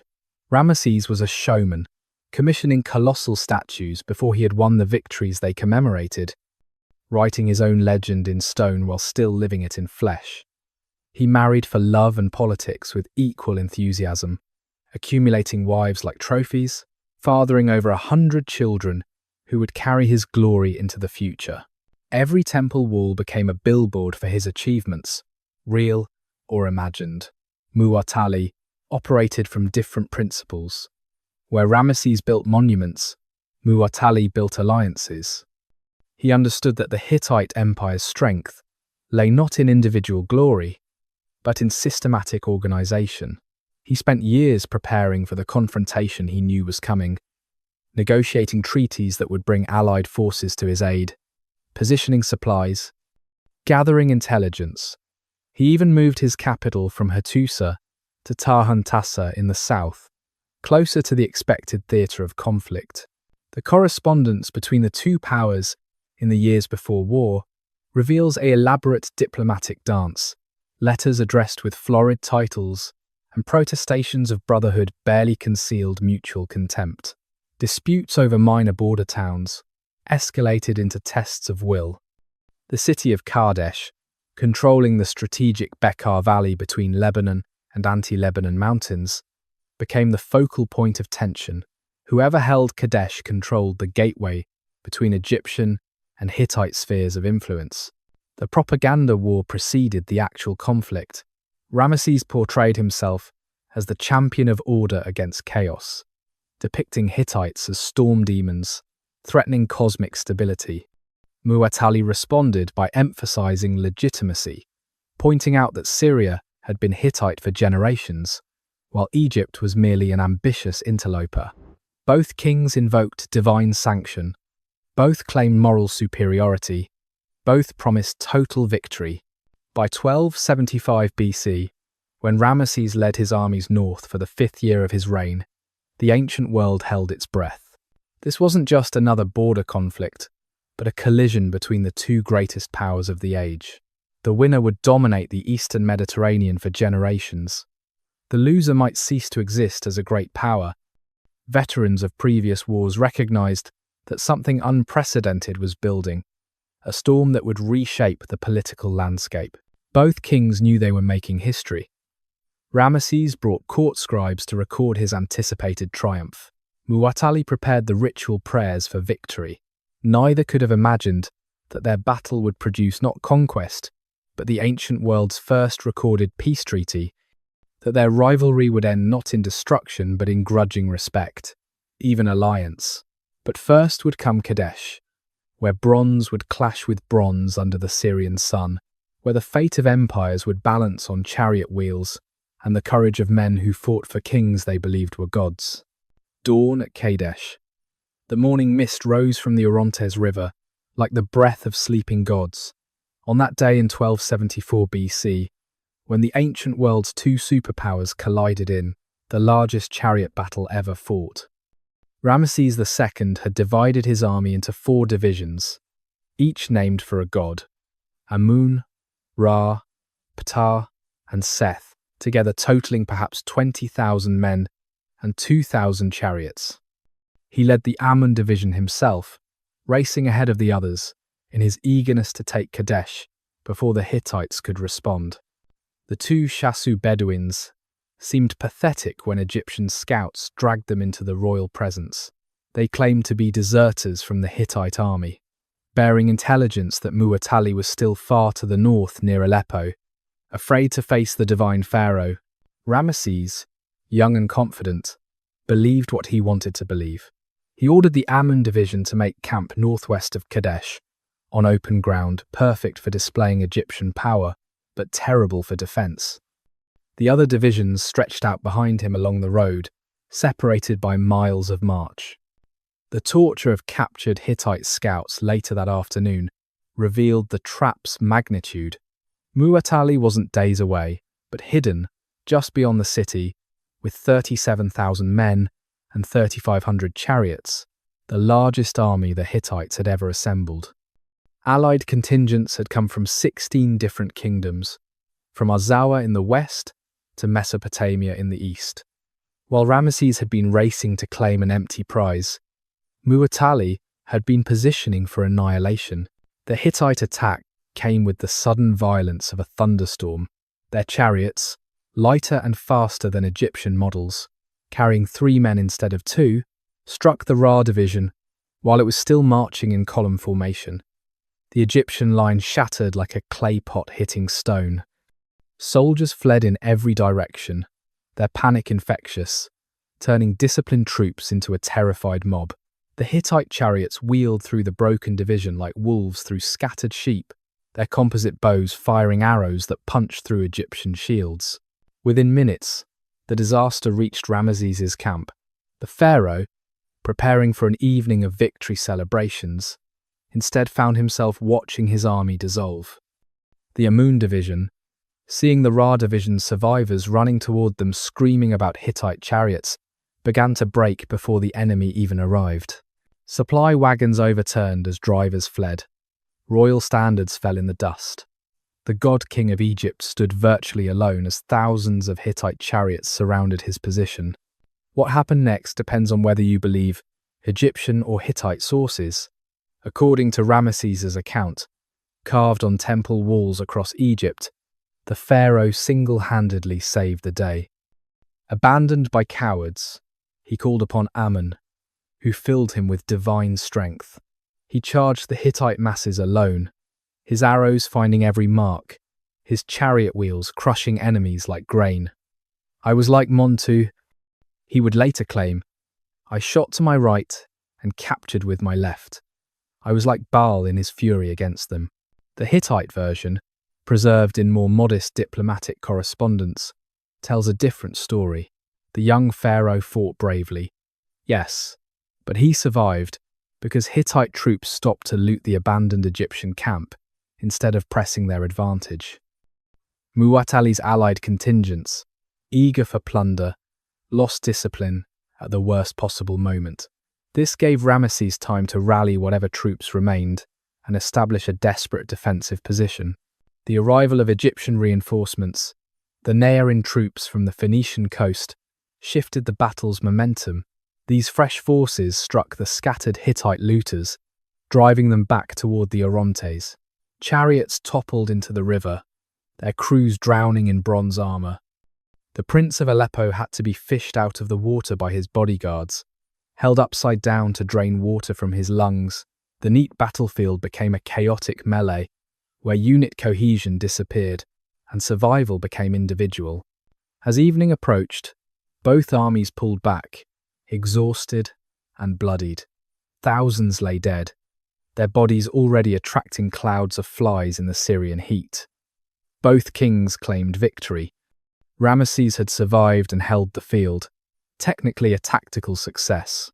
Mu'tali had shattered half the Egyptian army and prevented the capture of Kadesh, a strategic victory. Neither had strength to continue the battle the next day. The aftermath revealed the battle's true result: stalemate. Ramesses retreated to Egypt, commissioning monuments depicting his victory with such enthusiasm that casual observers might think he had conquered all of Asia. Mu'tali retained control of Kadesh and most of Syria, but couldn't capitalize on Egyptian weakness. Both empires had exhausted themselves in a battle that proved neither could destroy the other. The stage was set for a different solution, one that would replace bronze weapons with clay tablets, war chariots with wedding processions, the first peace treaty. 16 years of intermittent warfare after Kadesh had exhausted both empires, draining treasuries and bleeding armies for gains measured in single border fortresses. By 1258 BC, new realities demanded new solutions.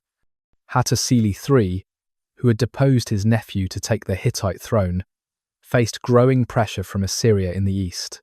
Ramesses II, now in his 40s, and perhaps finally mature enough to value stability over glory, recognized that Syrian conquest would forever elude him.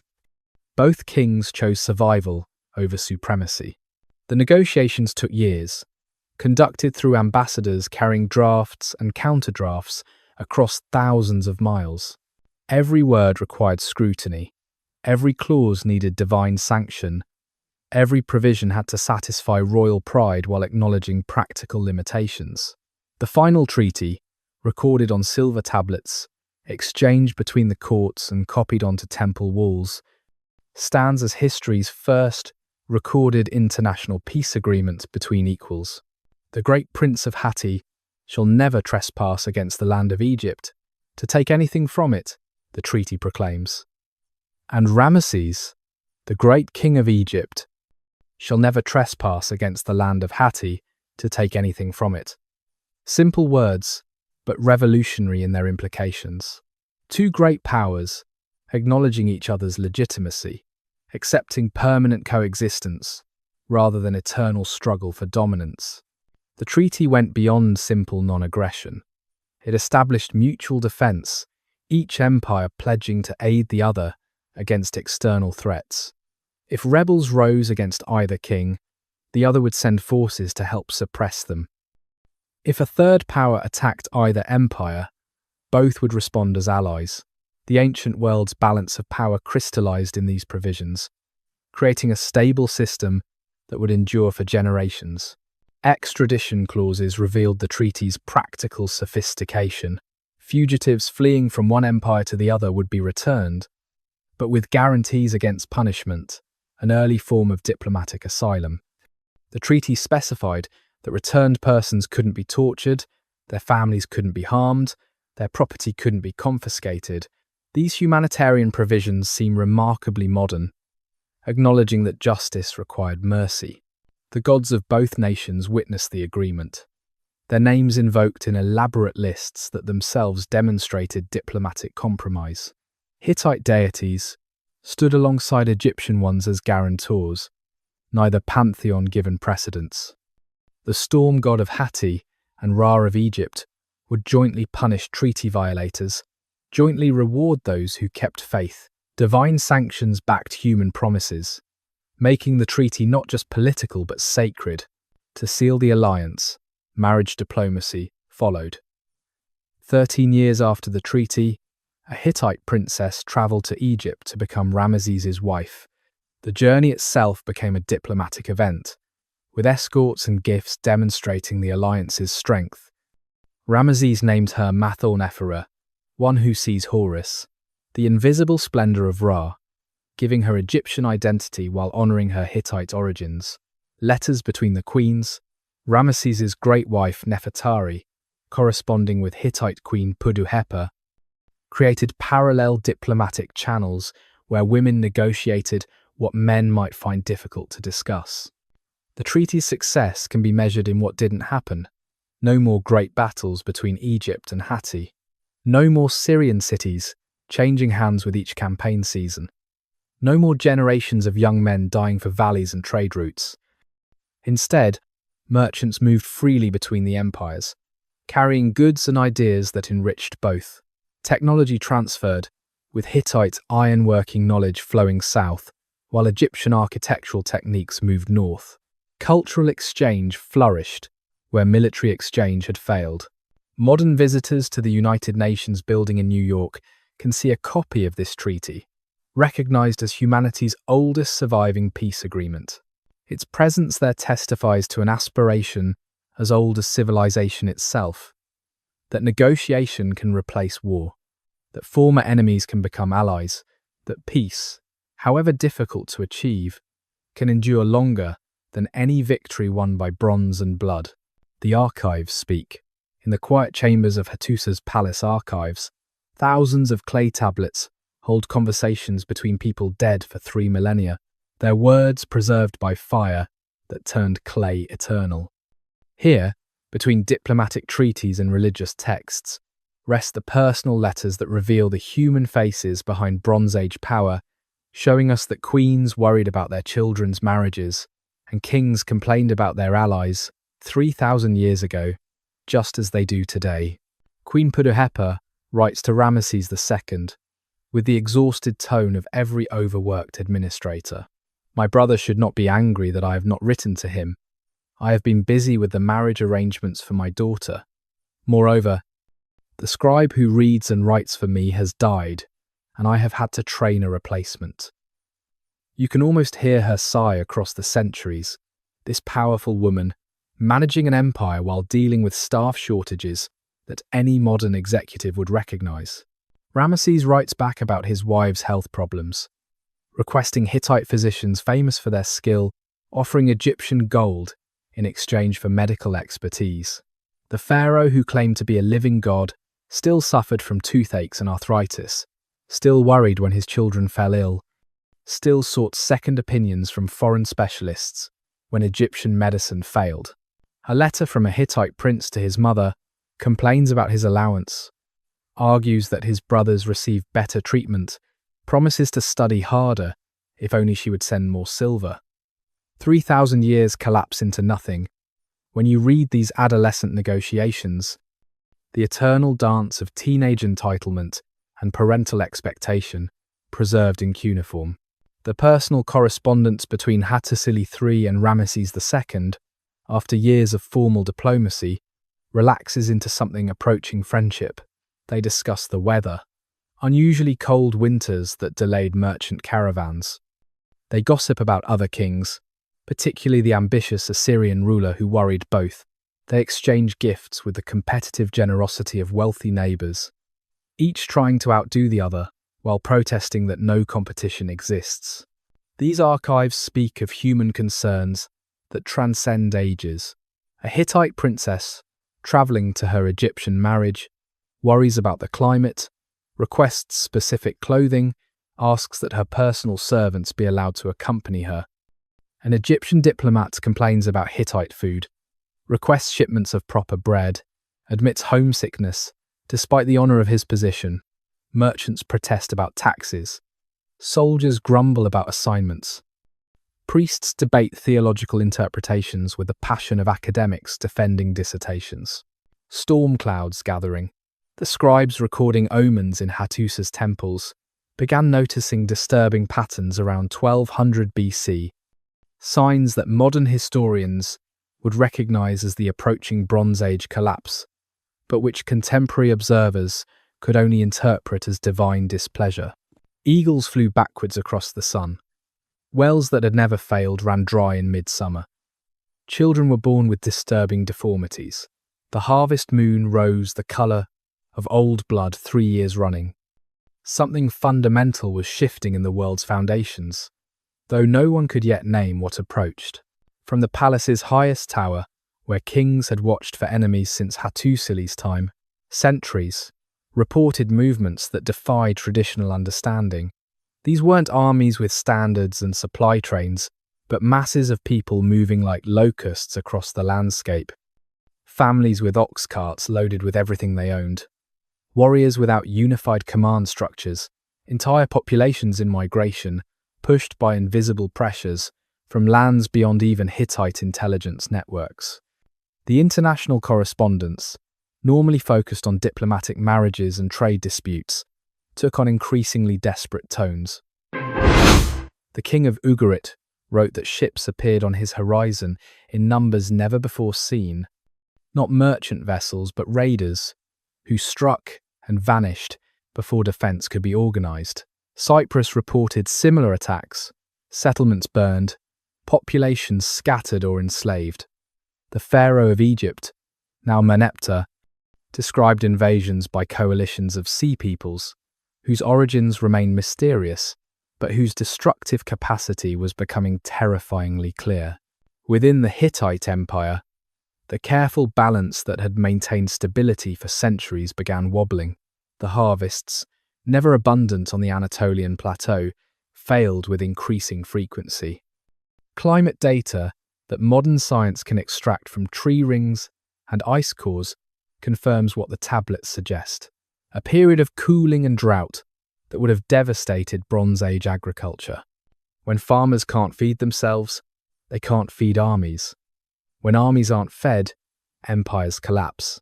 The Assyrians, long contained by Hittite power, sensed weakness and pressed westward. Tukulti Ninurta, I conquered Babylon and turned his attention to Hittite territories in eastern Anatolia. Each frontier fortress that fell meant fewer troops available for other threats. The empire that had once projected power to the Mediterranean shores now struggled to defend its heartland. Internal problems compounded external pressures. The royal succession, never entirely stable despite Telepenu's ancient reforms, became contested again. Different branches of the royal family controlled different power centers, each claiming legitimacy, none strong enough to impose unity. The very structure that had made the Hittite Empire flexible, its network of semi-autonomous vassals and allied kingdoms, became a weakness when central authority wavered. Loyalty evaporated like morning dew when the sun of imperial power no longer shone with convincing strength. Trade, the lifeblood of Bronze Age civilization, began failing. The tin required for bronze production came from distant sources, perhaps Afghanistan, through trade routes now disrupted by migration and war. Without tin, no bronze. Without bronze, no weapons to match enemies who might have already discovered iron's advantages. The technological edge that had helped Hittites dominate for centuries was eroding just when they needed it most. The last coherent royal inscriptions from Hattusili speak of grain shipments from Egypt, suggesting famine conditions that required former enemies to provide basic sustenance. The proud empire that had once made Egypt negotiate as equals now depended on pharaonic charity for survival. These shipments themselves became targets for the mysterious sea peoples, further destabilizing an already desperate situation. You can feel the growing panic in the administrative texts from these final years. Orders for troop movements that would never be completed, requests for reinforcements from provinces that had already fallen silent, temple inventories that list treasures being melted down for emergency funds. The meticulous record-keeping that characterized Hittite administration continued even as the state it served dissolved around it, bureaucrats maintaining routines while their world ended. The last king's desperate battles. Suppiluliuma II took the throne of a dying empire around 1180 BC, inheriting problems that would have challenged even his great namesake. Yet this last king of the Hittites refused to surrender quietly to historical forces. His reign, brief and ultimately doomed, blazed with a defiant energy that makes his failure all the more poignant. He would fight on every front, win victories that should have mattered, and still watch his kingdom dissolve like salt in rain. His first challenge came from the sea, where the Hittites had never been comfortable. The empire of landlocked Anatolia had always relied on vassals for naval power. But those vassals were now either rebellious or destroyed.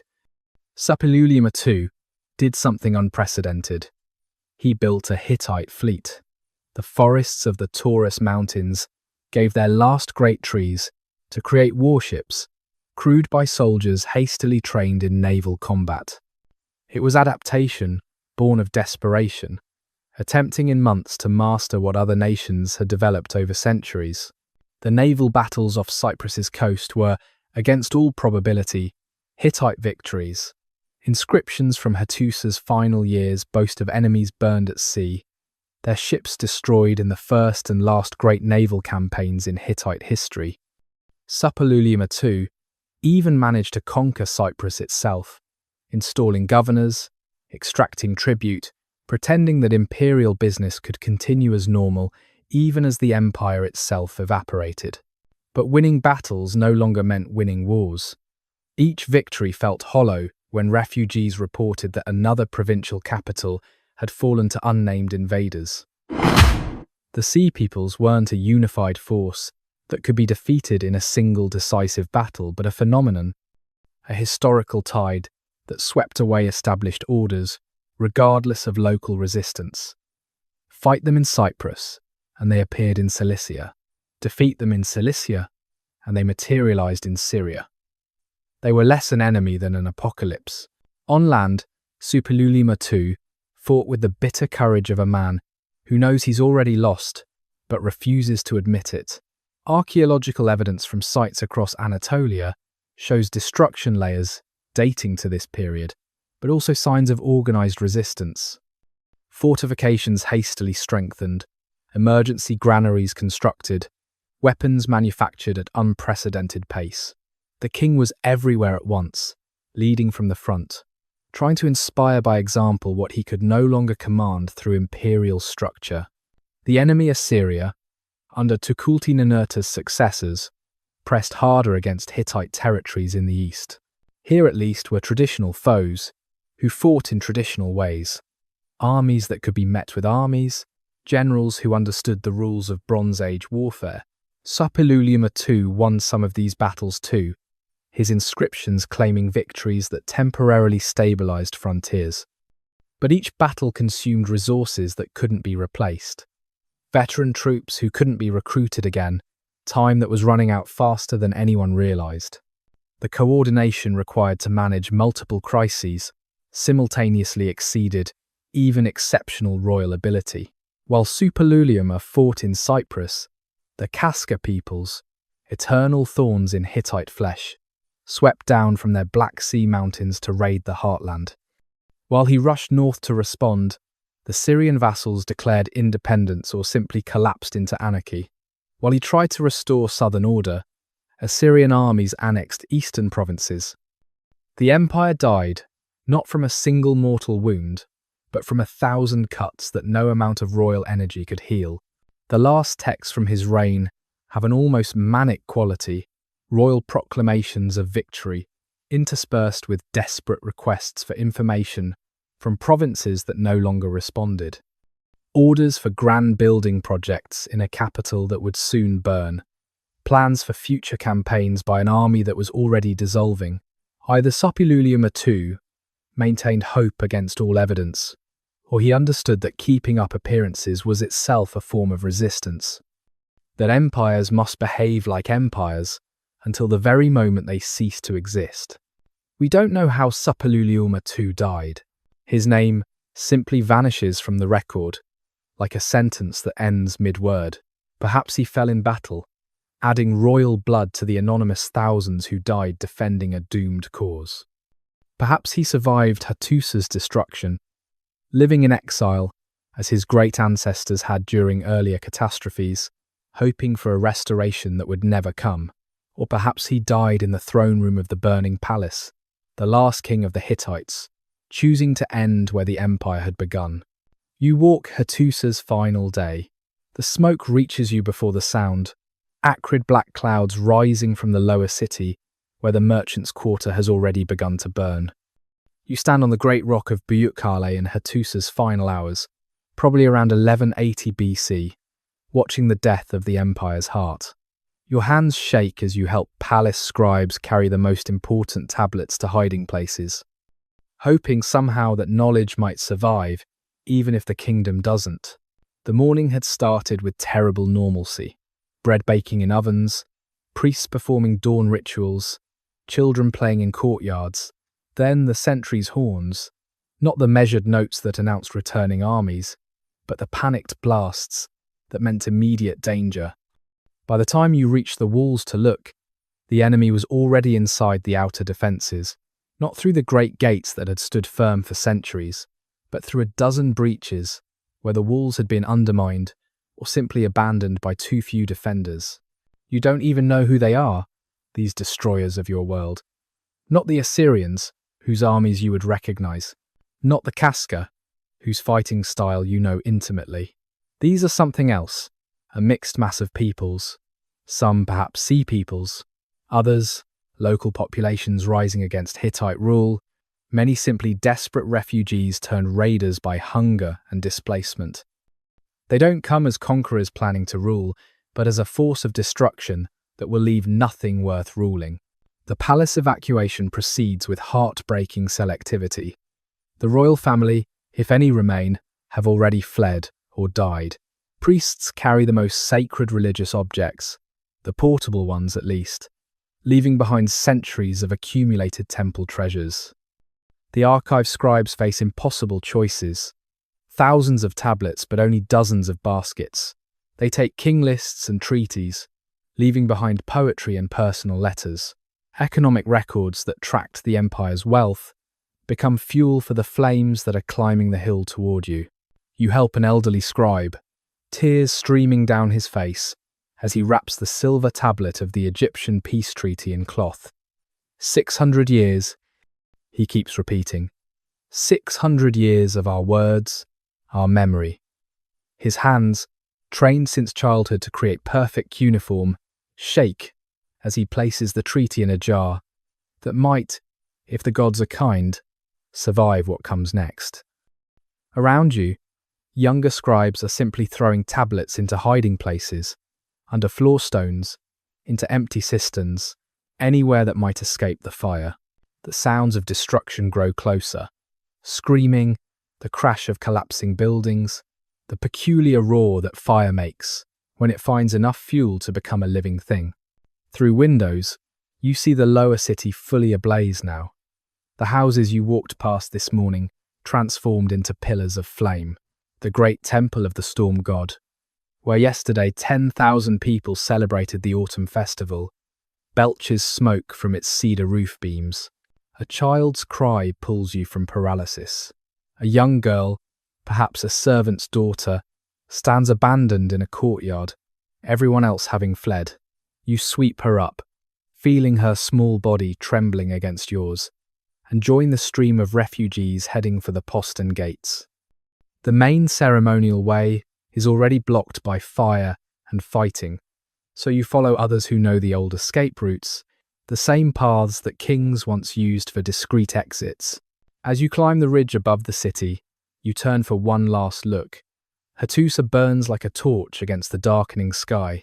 The palace complex on Buyukale, where kings ruled for 6 centuries, sends up pillars of smoke that the wind tears into nothing. The great walls that Hattusili built on cursed ground still stand, but they contain only fire and death now. The 1,000 gods of Hatti have abandoned their temples, their images consumed or looted, their names soon to be forgotten for 3,000 years. You set the child down and take her hand, joining the river of refugees walking into an uncertain future. Behind you, the capital of the Hittite Empire transforms into archaeology, its mighty buildings becoming rubble that curious travellers will puzzle over for millennia. Your world ends not with some grand gesture, but with stumbling steps on a mountain path, the smell of smoke in your clothes, a stranger's child clinging to your hand, the great silence, then nothing.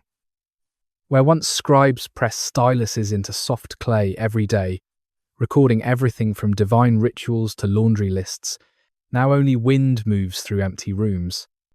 The silence that fell over Anatolia after 1180 BC was so complete that the Hittite Empire vanished from human memory as if it had been merely dreamed. Grass grows through palace floors where kings once walked. Rain dissolves mud brick walls back into earth, patient and inexorable. The great archive rooms, where thousands of tablets held the empire's memory, stand open to weather, their contents scattered by centuries of storms. Sheep graze in royal courtyards, wolves den in throne rooms. The natural world reclaims what human ambition had borrowed. The few travelers who pass through the ruins in subsequent centuries don't know what they're seeing. These cyclopean walls, built from stones so massive they seem beyond human capability, must be the work of giants or gods. Local peoples, descendants perhaps of Hittite survivors who lost their literacy and history in the collapse, tell stories of a cursed city where demons dwell. They avoid the ruins except to steal dressed stones for their own humble buildings. At Yazilikaya, the sanctuary where Hittite kings communed with their 1,000 gods, the rock reliefs weather slowly. Hellasone, divine faces erode, their features softening until gods become ghosts. The processions of deities carved into living rock continue their eternal march, but no one remembers their names. Shepherds, sheltering from storms, see them and wonder, but wondering isn't remembering. In Syria, some memory persists in the Neo-Hittite kingdoms, successor states that claim descent from the empire but lack its power, sophistication, and ultimately its endurance. They too will fade, conquered by Assyrians, absorbed by other peoples, their scripts evolving until even they can't read the ancient tablets. The last people who could have explained who the Hittites were die without passing on that knowledge. For 3 millennia, one of history's great empires exists only as mysterious ruins and undeciphered inscriptions. The Egyptians, who fought them and married them, preserve some names in their records, but context dissolves. The biblical references to Hittites become puzzles that scholars can't solve, assuming these must be minor Canaanite tribes, rather than an empire that once made Egypt tremble.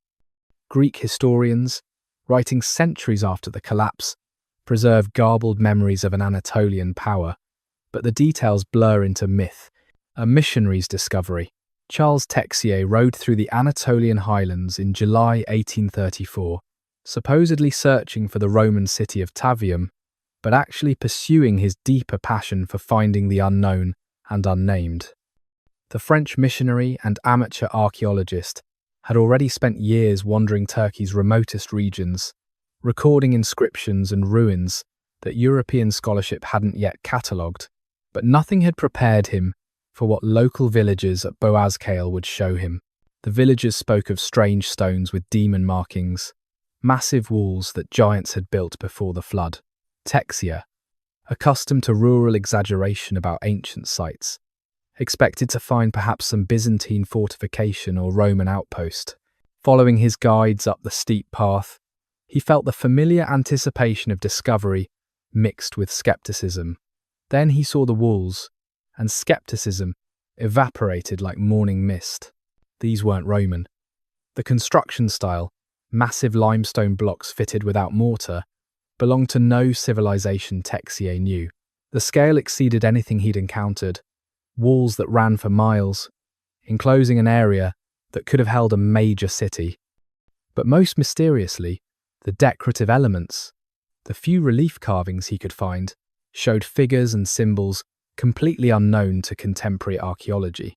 Warriors in pointed caps, lions flanking gates, hieroglyphs that weren't Egyptian. At Yazilikaya, 2 miles from the main ruins, Texier found something even more extraordinary, an entire religious procession carved into the living rock of a natural sanctuary. Dozens of figures, clearly divine from their formal presentation, marched in eternal parade. The artistic style was sophisticated, accomplished, speaking of a mature civilization with established traditions. Yet Texier, who had studied every known ancient culture of the Near East, couldn't identify it. He spent 3 days sketching frantically, knowing that his drawings would astonish European scholars. His notebooks filled with questions. Who built this? When? Why here? In this remote highland location far from known centres of ancient civilization, the local name, Bohaz Kale, meant nothing historically significant. But the ruins themselves suggested a power centre of first importance. A capital, perhaps, certainly a major city of some forgotten empire. When Texier published his findings in Description de l'Asia Mineure, European academia reacted with excitement and skepticism in equal measure. Some scholars suggested these must be Phrygian remains, though the style didn't match. Others proposed Lydian origins. Equally unconvincing, the mystery deepened when other travellers, inspired by Texier's report, found similar ruins and inscriptions across Anatolia. This wasn't an isolated site, but evidence of widespread civilization, completely absent from historical record. Cracking the code, Bedřich Hrozný sat in his Constantinople study in 1915, surrounded by photographs of cuneiform tablets, while Europe tore itself apart in the Great War. The Czech linguist, only 36 years old, was about to solve a puzzle that had frustrated scholars for decades. The language of the mysterious Anatolian civilization that Charles Texier had rediscovered. What Hrozný found would revolutionize understanding of both ancient history and linguistic development. The tablets from Boaz Kale, now identified as ancient Hattusa, had been excavated by German archaeologist Hugo Winkler starting in 1906. Thousands of texts emerged from the ruined archives, most in the familiar Akkadian language of Mesopotamian diplomacy, but many in an unknown tongue, written with cuneiform signs. Scholars could read the symbols, which were standard Mesopotamian cuneiform, but the language they spelled out made no sense. It wasn't Semitic, like Akkadian, wasn't Sumerian, wasn't anything familiar. Hrozný approached the problem with methodical brilliance. He started with proper names and place names that appeared in both Akkadian and the mystery language texts, establishing phonetic values. Then he looked for patterns, grammatical structures, word endings that might reveal linguistic relationships. His breakthrough came with a seemingly simple sentence about bread. The sentence read, Nu ninda anezateni wadama ekuteni. The word ninda was a known Sumerian ideogram for bread. If this was an instruction about bread, what would logically follow?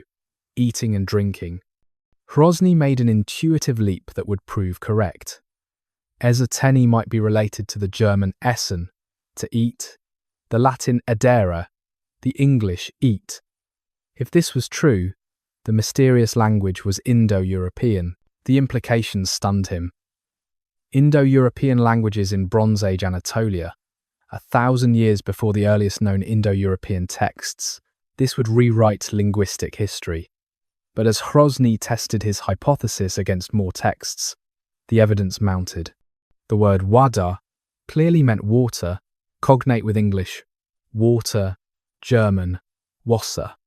The grammar showed Indo-European patterns, noun declensions, verb conjugations, sentence structures that echoed Sanskrit, Greek, and Latin. Working through the war years with obsessive focus, Hrozný decoded the language's basic structure. This was indeed Indo-European, but ancient, preserving features that had disappeared from other branches of the family.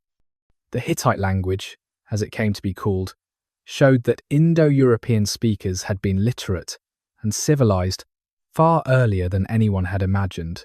It pushed the history of the language family back by more than a millennium. The decipherment opened the archives of Hattusa like a key turning in an ancient lock. Suddenly, thousands of tablets could be read. Royal annals, treaties, laws, myths, prayers, and personal letters emerged from 3 millennia of silence. The mysterious ruins weren't Phrygian or Lydian, but the capital of the Hittite Empire, a great power that had contested with Egypt and Assyria for ancient world supremacy. Scholars discovered they had been misreading biblical and Egyptian references for generations. The Hittites, mentioned in the Old Testament, weren't minor Canaanite tribes, but representatives of this rediscovered empire. The Kheta, in Egyptian records, including the famous Battle of Kadesh accounts, were these same Hittites. Ramesses II's great enemy, the shadowy northern power that had fought Egypt to a standstill, finally had a name and history. The linguistic revelations continued as translation progressed. Hittite preserved grammatical features that helped explain puzzles in other Indo-European languages. Its two-gender system, animate and inanimate, rather than three masculine, feminine, neuter, suggested how the gender system evolved. Its verb conjugations illuminated the development of tense systems. It was like finding a missing link in linguistic evolution, an ancestor whose features explained its descendants' characteristics. Hrozny's work, published as Die Sprache der Hittiter in 1917, transformed multiple academic fields simultaneously. Archaeology finally had context for Anatolian ruins. History recovered a lost empire. Linguistics gained invaluable data about language development. Biblical studies could better understand Old Testament references. Egyptology could fully interpret New Kingdom records. But perhaps most remarkably, an entire civilization returned from oblivion.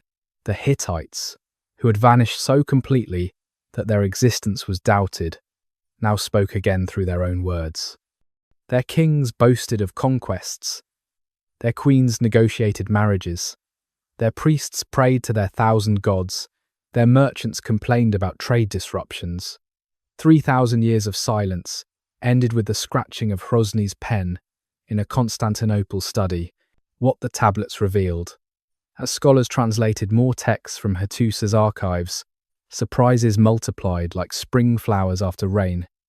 These weren't the barbarians that classical prejudice might have expected from Bronze Age Anatolia, but a sophisticated society whose innovations would have impressed any era. The tablets revealed a civilization that challenged assumptions about ancient capabilities and values. Women in Hittite society possessed rights that wouldn't reappear in Western law for 3 millennia. They could own property, initiate divorce, run businesses, serve as priestesses with real political power.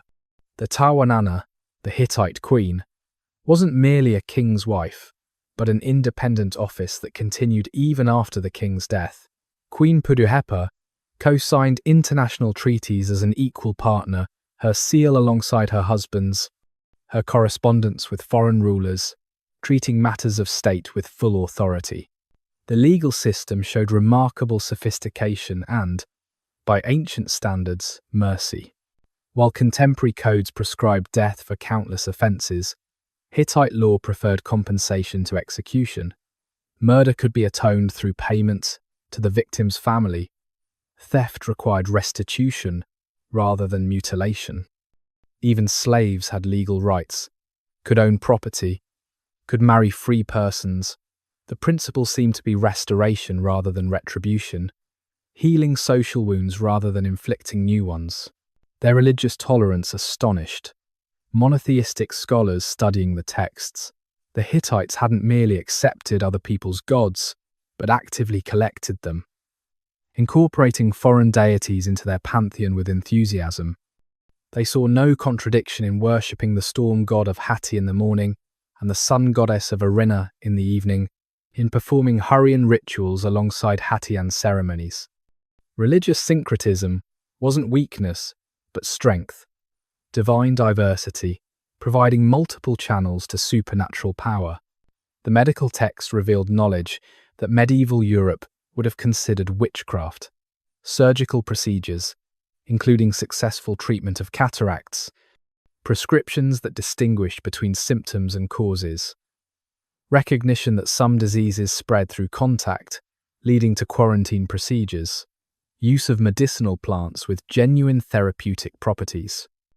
The Hittites had even performed successful brain surgery, as skulls with healed trepanation wounds demonstrate echoes in iron. The secret of iron, harder than bronze and sharper when properly worked, may have been the Hittites' greatest gift to humanity, though they guarded it jealously during their imperial height. In the archives at Hattusa, a letter from a Hittite king to an Assyrian ruler apologetically explains that iron is too precious to export, worth 40 times its weight in silver. Yet by keeping this technology restricted, the Hittites inadvertently ensured its explosive spread after their empire's collapse. When Hattusa burned and the empire dissolved, Hittite smiths scattered across the ancient world, carrying their knowledge like seeds on the wind. Within a generation of the empire's fall, iron weapons appeared from Greece to India, transforming warfare and agriculture simultaneously. The Iron Age hadn't begun in Hittite forges. They didn't invent the technology, but their refinement and monopolization of iron working created the pressure that, once released, would transform human civilization. The Hittite innovation wasn't discovering iron, which had been known since prehistoric times, but developing consistent methods for producing usable iron tools and weapons. They learned to control carbon content, to work at precise temperatures, to create steel edges on iron cores. Their techniques, closely guarded state secrets during the empire, became common knowledge among displaced craftsmen seeking new patrons. Every refugee smith became a technological revolutionary. Consider the transformation this unleashed.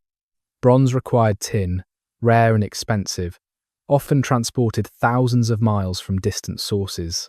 Iron ore existed almost everywhere, in bog deposits, in mountain veins, in common rocks. A village that could never afford bronze tools could smelt local iron ore. Farmers who had struggled with wooden ploughs could now break harder ground with iron ploughshares. The democratization of metal tools revolutionized agriculture, enabling population growth that Bronze Age technology couldn't support. Military implications transformed even faster. Bronze weapons had been elite possessions, a sword representing months of skilled labor and rare materials. Iron weapons, once the technique spread, could arm entire populations. The age of warrior aristocracies, protected by their monopoly on bronze, gave way to citizen armies with iron spears. Greek hoplites, Roman legions, Chinese infantry, all became possible because Hittite secrets escaped Hittite control. The very patterns of history shifted. Nomadic peoples from the steppes, previously unable to challenge bronze-armed civilizations, acquired iron weapons and became world conquerors. The Celts spread across Europe with iron swords. The Bantu expansion across Africa correlates with iron-working technology. Everywhere iron reached, social structures changed, populations moved. New possibilities emerged from the collision of old orders with new capabilities. But the Hittites gave more than metallurgy to posterity. Their chariot designs, perfected over centuries of highland warfare, became templates copied from Britain to China. The light, spoke-wheeled chariot that dominated battlefields for 1,000 years was essentially a Hittite innovation, refined from earlier models. Their horse training manual, written by a Mitanni expert named Kikuli, employed by the Hittite court, survived to influence cavalry development across Eurasia. The Neo-Hittite afterlife. The empire died, but echoes persisted in the small kingdoms of southern Anatolia and northern Syria, places that called themselves Hittite, long after anyone remembered what that meant. These Neo-Hittite states, Carchemish, Tabal, Quay, and others, preserved fragments of the great tradition, like broken mirrors, reflecting distorted images of imperial glory. In Carchemish, kings claiming descent from Suppiluliuma's son continued to use Luwian hieroglyphs derived from Hittite writing. Their inscriptions, carved on palace walls and city gates, proclaimed victories in formulae their ancestors would recognize, though the victories were now measured in single cities rather than provinces. They maintained the imagery of empire. Kings portrayed with the traditional pointed cap and curved staff, standing on enemies who were now merely local rivals, rather than great kings. The art evolved, mixing Hittite traditions with Aramaic and Assyrian influences, creating hybrid styles that puzzled later archaeologists. Lions still guarded gateways, but their features showed foreign influences. Storm gods still wielded hammers, but their clothing reflected contemporary fashions.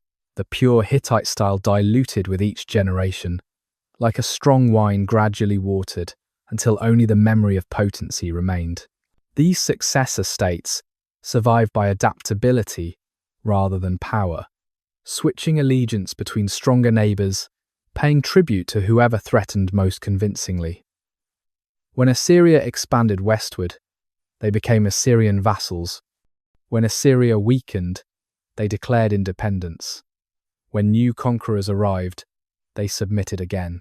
This wasn't the heroic resistance of empire, but the pragmatic survival of those who remembered greatness but settled for existence. By 700 BC, even these remnants faced extinction. The Assyrian king Sargon II conquered Carchemish in 717 BC, ending the last kingdom with direct links to Hittite royalty. The other Neo-Hittite states fell one by one, absorbed into the Assyrian provincial system, their languages replaced by Aramaic, their gods absorbed into Mesopotamian pantheons, their distinctive culture dissolving into the general Near Eastern milieu. Myths that travelled. Stories have their own life, independent of the civilizations that birthed them. The Hittite myths, preserved in the cuneiform libraries of Hattusili, didn't die with the empire but transformed, travelling through cultures like wandering spirits seeking new bodies. The Song of Kumarbi, recorded by Hittite scribes, tells of a god who overthrows his father by castrating him, only to be overthrown in turn by the storm god born from that violence. Greeks settling in Anatolia, centuries after the Hittite collapse, heard versions of this story from local peoples who had forgotten its origin but remembered its power. The tale evolved, names changed, details shifted, but the core remained. Kumarbi became Kronos, who castrated his father Aranos and was in turn overthrown by his son Zeus. The Hittite succession myth, itself borrowed from Hurrian sources, became the foundation of Greek divine genealogy, ultimately shaping Western literature and thought. The myth of Ulukumi, the stone giant created to challenge the gods, echoed through centuries to emerge in various forms. This monster, growing from the sea to threaten heaven, appears in different guises across cultures that had contact with the Hittite sphere. Typhon, in Greek mythology, the dragon giant who nearly defeated Zeus, bears remarkable similarities to Ulukumi. The pattern of a created monster, challenging divine order, requiring collective divine action to defeat, ripples through Indo-European mythology. These travelling stories carried more than entertainment. They preserved ways of understanding the world, patterns of thought about divine justice, succession, the relationship between order and chaos. When Romans read Greek myths, they were unknowingly absorbing Hittite theology. When medieval Christians depicted dragons threatening holy order, they drew on narrative structures first recorded in Hattusili's archives. The journey of these myths reminds us that cultural DNA survives the death of cultures, that ideas outlive empires, that stories told around Hittite fires still echo in our consciousness, though the storytellers' names are 3,000 years forgotten. The Eternal Treaty. In the United Nations building in New York, among displays celebrating humanity's aspirations toward peace, hangs a replica of the Egyptian-Hittite peace treaty of 1258 BC. The presence of this Bronze Age document in the temple of modern diplomacy speaks to something eternal in human hope, the recurring dream that former enemies might become friends, that words on tablets might prevent blood on battlefields. The treaty stands as proof that peace is not a modern invention, but an ancient aspiration. 3,000 years before the UN Charter, diplomats struggled with the same questions that plague modern negotiators. How do you build trust between former enemies? How do you guarantee compliance without enforcement mechanisms? How do you balance sovereignty with mutual security? The Hittite and Egyptian negotiators found answers that still resonate, creating structures of verification, mutual obligation, and divine sanction that prefigure modern international law. But the treaty's presence in the UN building carries deeper meaning than historical precedent. It reminds us that every peace is temporary, requiring constant renewal. The empire that signed this treaty would vanish within a generation. The peace it guaranteed would become irrelevant when one party ceased to exist. Yet the idea it represented, that negotiation can replace warfare, survived both empires' collapse. The tablet outlasted the kingdoms that created it, the words more permanent than the powers that spoke them. Modern visitors rarely notice the treaty replica among the UN's more prominent displays. Yet it stands as a witness to continuity, connecting contemporary diplomats to their Bronze Age predecessors, who also believed that human reason could overcome human violence. Every peace negotiation, every treaty signing, every diplomatic breakthrough echoes this first recorded attempt at international law. The Hittites are forgotten, but their belief in the possibility of peace continues to shape our world. As night deepens around you, as these ancient stories settle into silence, consider what the Hittites teach us about the fragility and resilience of human achievement. They built an empire from cursed ground, only to watch it return to ruins. They negotiated peace with enemies, only to fall to forces they couldn't name. They recorded their thoughts in clay, only to be forgotten for 3 millennia. Yet here we are, 3,000 years later, speaking their names, learning from their laws, inspired by their treaties. The Hittites remind us that all empires are temporary, but human creativity is eternal. That languages die, but linguistic patterns persist. That kingdoms collapse, but administrative innovations endure. That cities burn, but ideas are fireproof. In the vast darkness of historical time, civilizations flicker like campfires, warming their moment, casting light briefly, leaving only scattered coals. But sometimes, if we search carefully through the ashes, we find embers still warm enough to kindle new flames. May these historical reflections have brought you comfort and calm. May the tranquil flow of time carry you to peaceful rest.